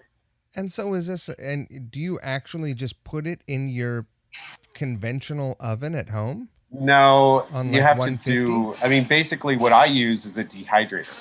It has to be between 130 130 to 135 degrees. So it's really low heat. Is that And so is that a special implement? Is that a special oven that you have? you've never seen a dehydrator. It's just like this machine that has plastic layers on it. But Like people you would use like like you would put bananas convection in it. ovens. It's basically dry air at Right. that temperature. And so you put it right in there. Yeah. Does that scare the shit out of you? Mm-mm. Not even the first time. No, at that temperature, it's not, you're not going to hurt anything. Right. If you got really hot, then there'd be a problem. uh, do you know who invented that process? I have no idea. No, Yeah, I don't know where they came up with it. some brave soul. I would never do that because I'm a coward. What do you have planned for the rest of the year? Do you have any mixing projects I'm or working right now. I'm working with an artist from Rochester, New York. Actually, Oh, awesome. I did a record with him last year. He's a 15-year-old kid from Rochester, really talented, Awesome. and we made a record last year, and now we're making another one through he's got two bandmates in New York, and it's me and him, and we kind of just pass things around back and forth. It's a very strange and long, laborious project this way, but it's working. Is it rock music? Is it what? Is it rock music? Yeah, it is Guitar music? actually. Guitar based. Although these new songs have more keyboard stuff going on in them, Uh-huh. so it's got a little '80s tinge, new wave going on in it now. But it's kind of like Bowie-ish or Is that Tom you? Petty-ish, or Oh, I like that. yeah. I'm glad that young people are into that stuff. Yeah, I don't think there's a lot of them, but he's really into Seattle stuff. I mean, he's like a huge Pearl Jam fan. Right. I wonder do you ever wonder if you were 15 right now, what you'd be into? I do. I don't know what I'd be into. It's a good question. Have you paid attention to music that like Not enough. I should. I mean, I pay attention as much attention as I can, and I definitely will hear things I like. I swore that But I would never be an old out of touch person when I was young. I know And my issue is I really fucked up. I know my issue is I'm just like I spend so much time working on music is I just don't have enough time to just Right. discover other music. It's like when I'm not listening to music I'm working on, I don't really want to listen to anything else. Right. Or I have like my go-tos. Right. I'm like, oh god, all right, I'm driving all day today. All right, first thing I'm going to listen to is Wildflowers. It's fucking great. You can That record is so great. Yeah. No, I think that's one of the best sounding records ever, actually. Don't you think so? Yeah. Who made No, that? I mean that's what I used when I ran live sound. That's what I used to tune the system. Is that right? You don't know how it feels. So. It is a fucking delight to have those sounds enter my ears. Yeah. Will you explain tuning a system?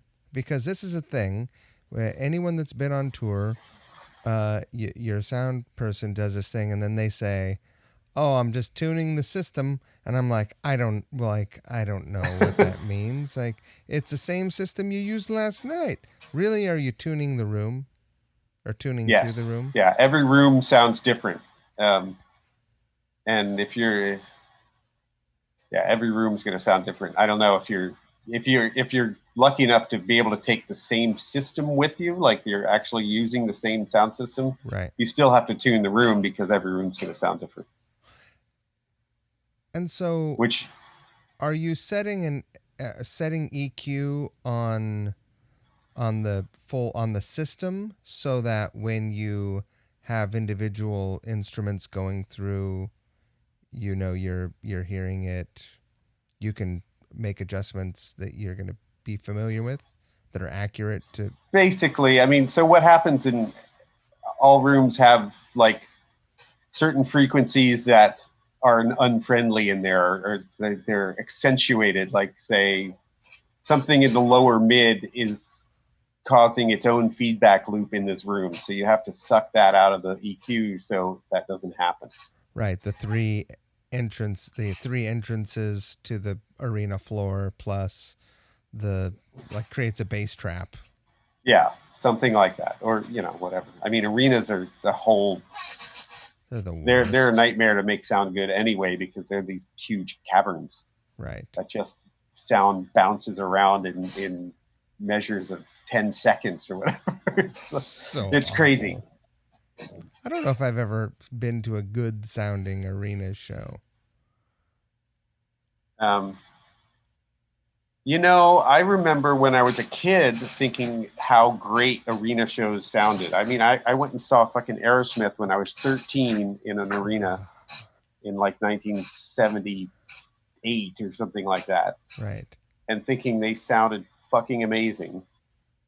But I don't know if it was just because I was 13 and it was the first loud rock show I've seen or what. Right. I do think that the PA systems then were better for that kind of club, like that kind of room. I mean, not club, but like room, because they were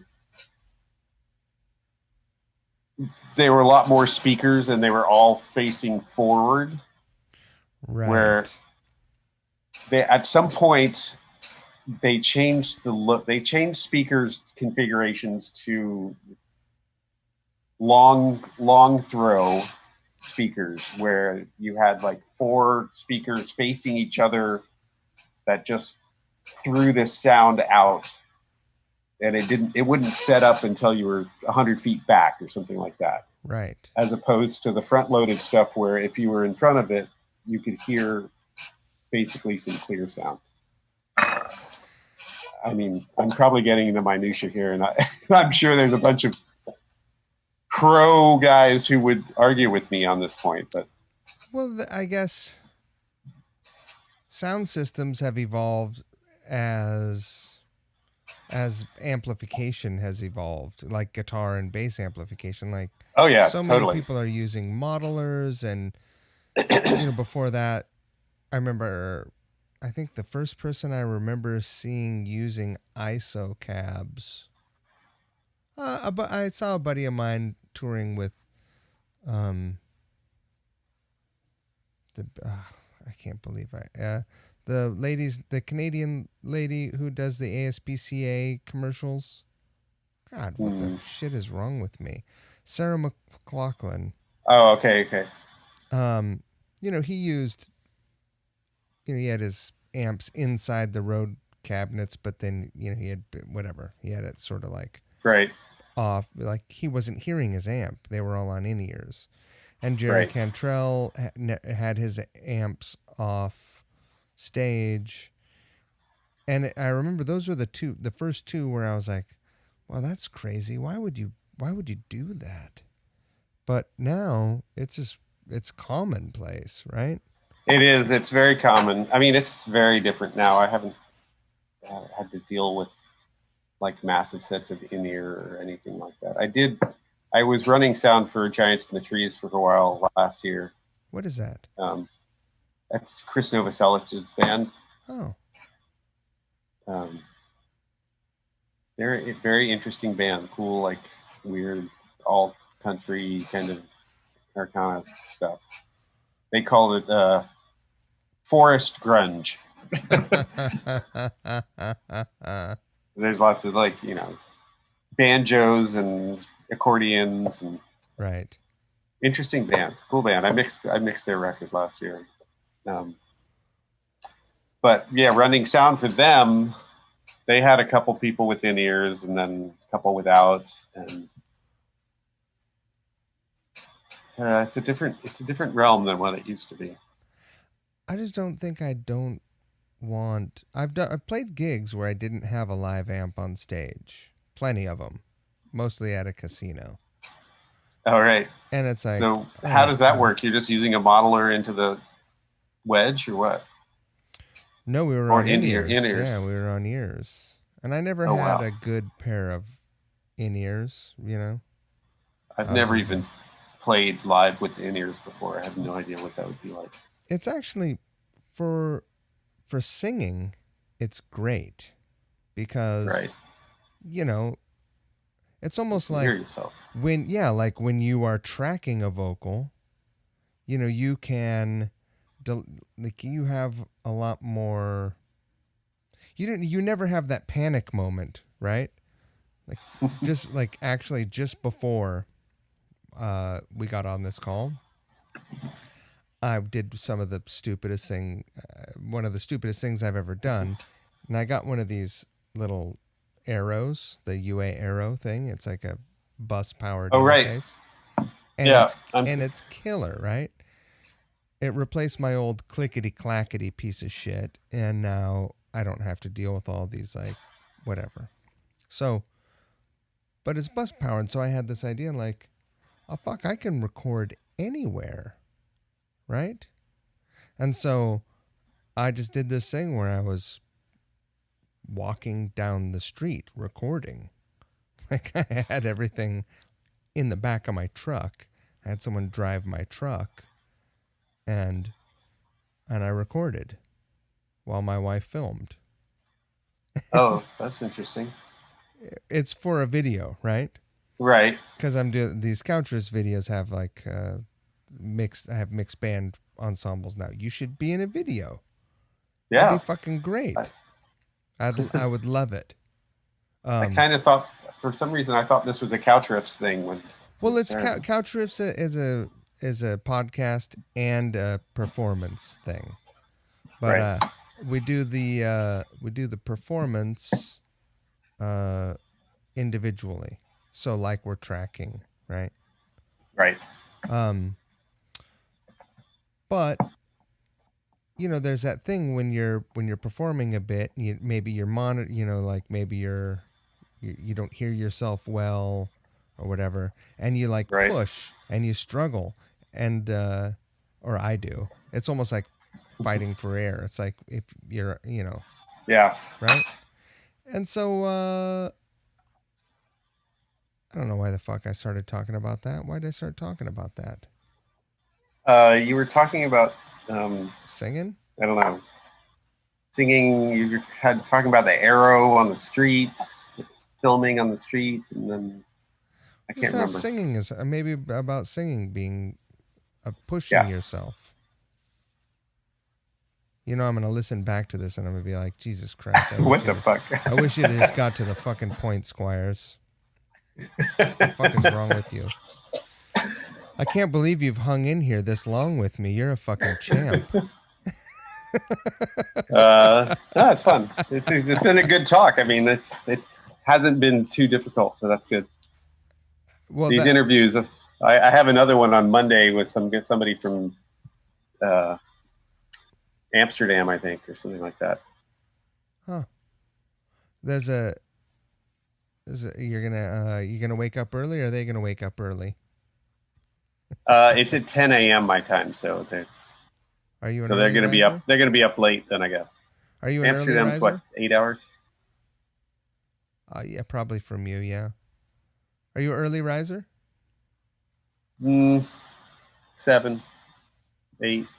That's not bad. Are you an alarm guy or no alarm? No. I can't sleep like I used to, which is tough. I wake up a lot, so. I wake up at 6 a.m. without an alarm, man. Really?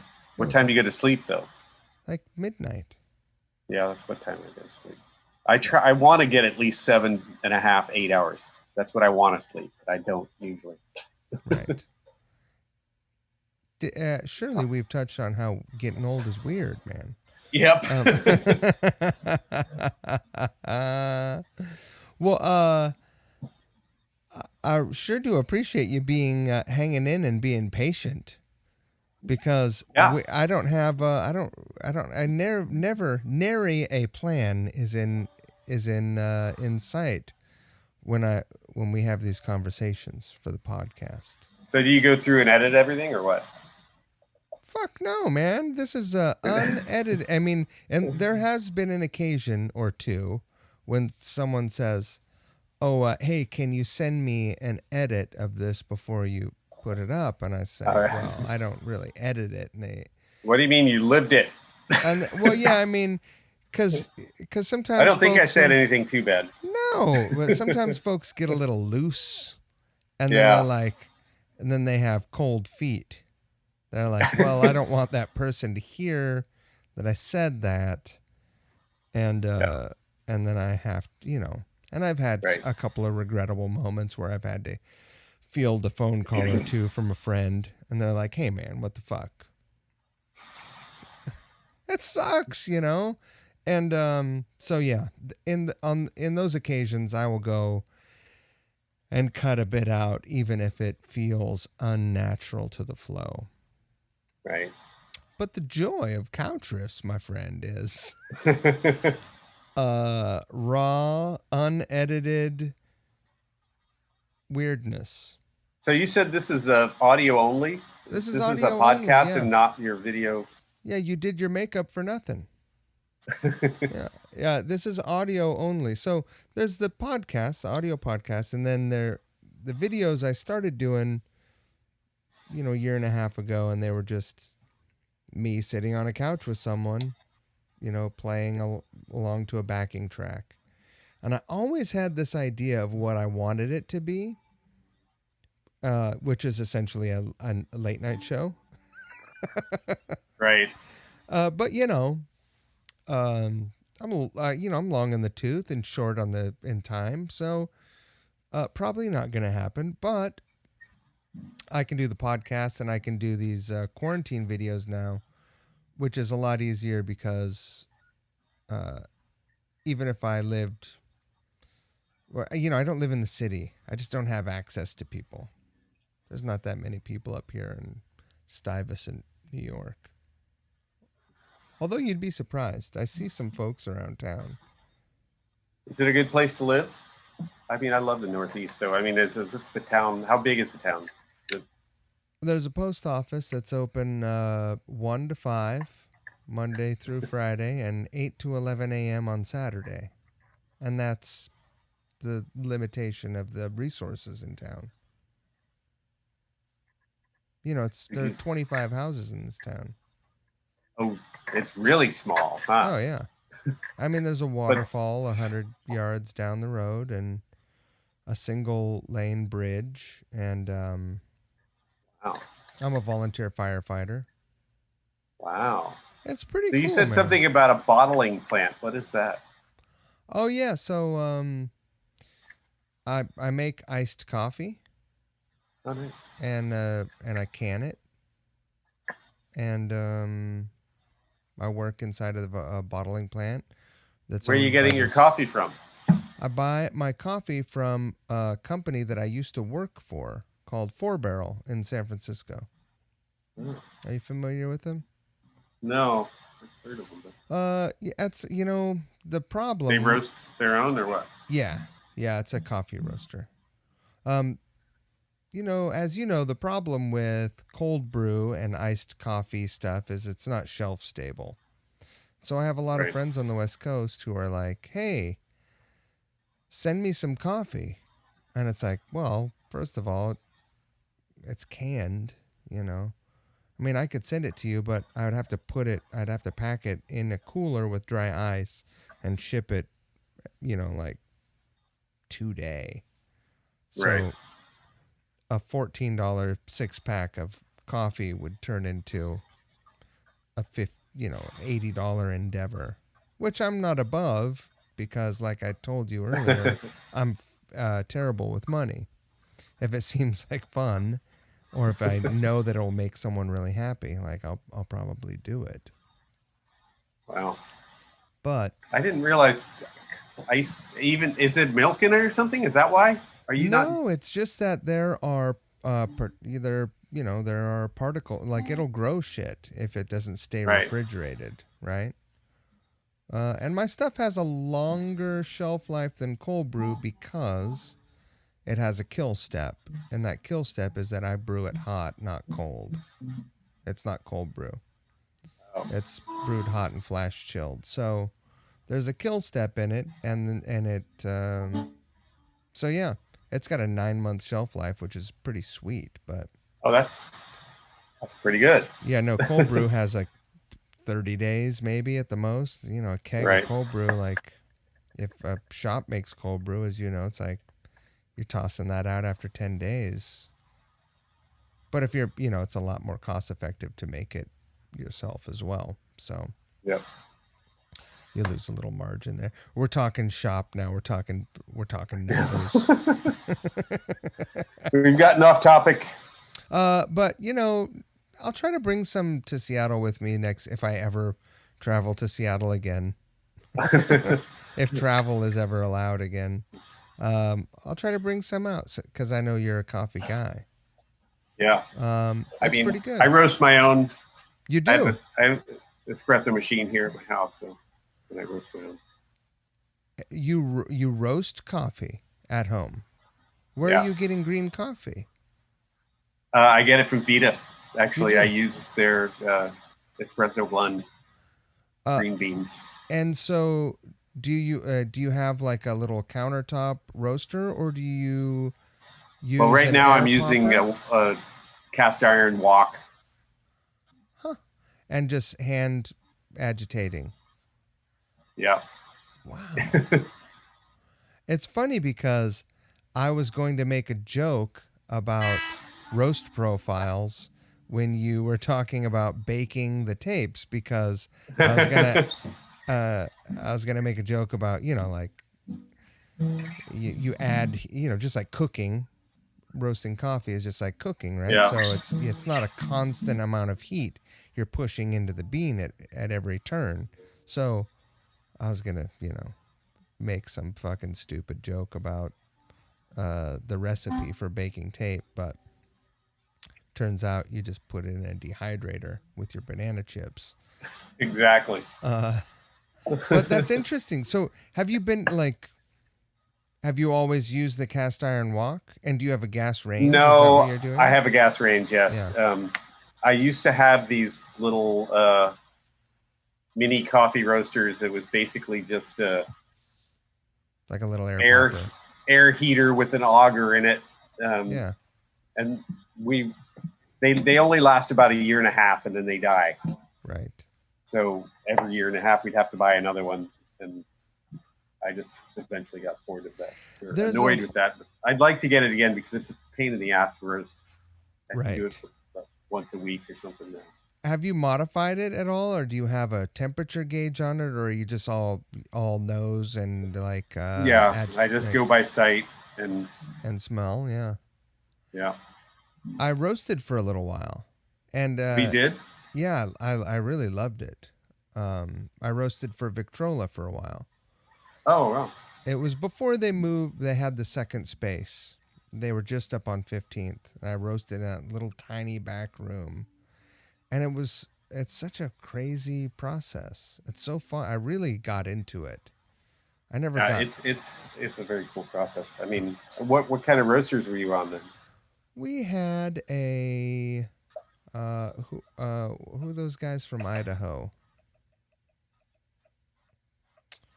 They're from Idaho. They're from Sandpoint. I'm really only familiar with the Probots because that's what that he used with the old. Yeah, I mean that's the Gibson and the Marshall of coffee roasters. I was the machine we were roasting on, the thing that's built out there in Idaho, it's kind of like the I don't know, the Ibanez of coffee roasters. Like it's fine, it does the job, sure, it's great. Right. I can't believe I don't remember the name of it, but I never got very good at it. I tried very hard, and when I got frustrated, I sort of like moved on. I was like, well, I'm not going to be good at this, unfortunately. Right. But I think about it still. I think about getting a roaster, and because I think there's a lot of opportunity up here, you know, and at a time when mail order business is busier than ever, and you don't have to have a cafe to to sustain a business, or Yeah. so long as you keep your overhead low. Um, you know, I keep my Going eyes forward, open, that's what it's going to be like. I think the new normal is dude. got to figure out how to make money on your own I without mean, yeah, seeing people. right. Yeah, no, really, for real. Yeah. No, I Well, know it's like a big thing. uh, I'm gonna stop recording, and then I'm gonna talk to you about some songs. Okay. Do you want to say goodbye to everyone? Bye. Thank you so much. This is a really good time. And check out my website, For sure. laundryroomstudio.com. I'll push it in the intro too, right at the And top. YouTube channel, uh, YouTube/Laundry Room Studio, where you can see Laundry Room live episodes. I'll push those at the very top as well. Cool. All right, here we go.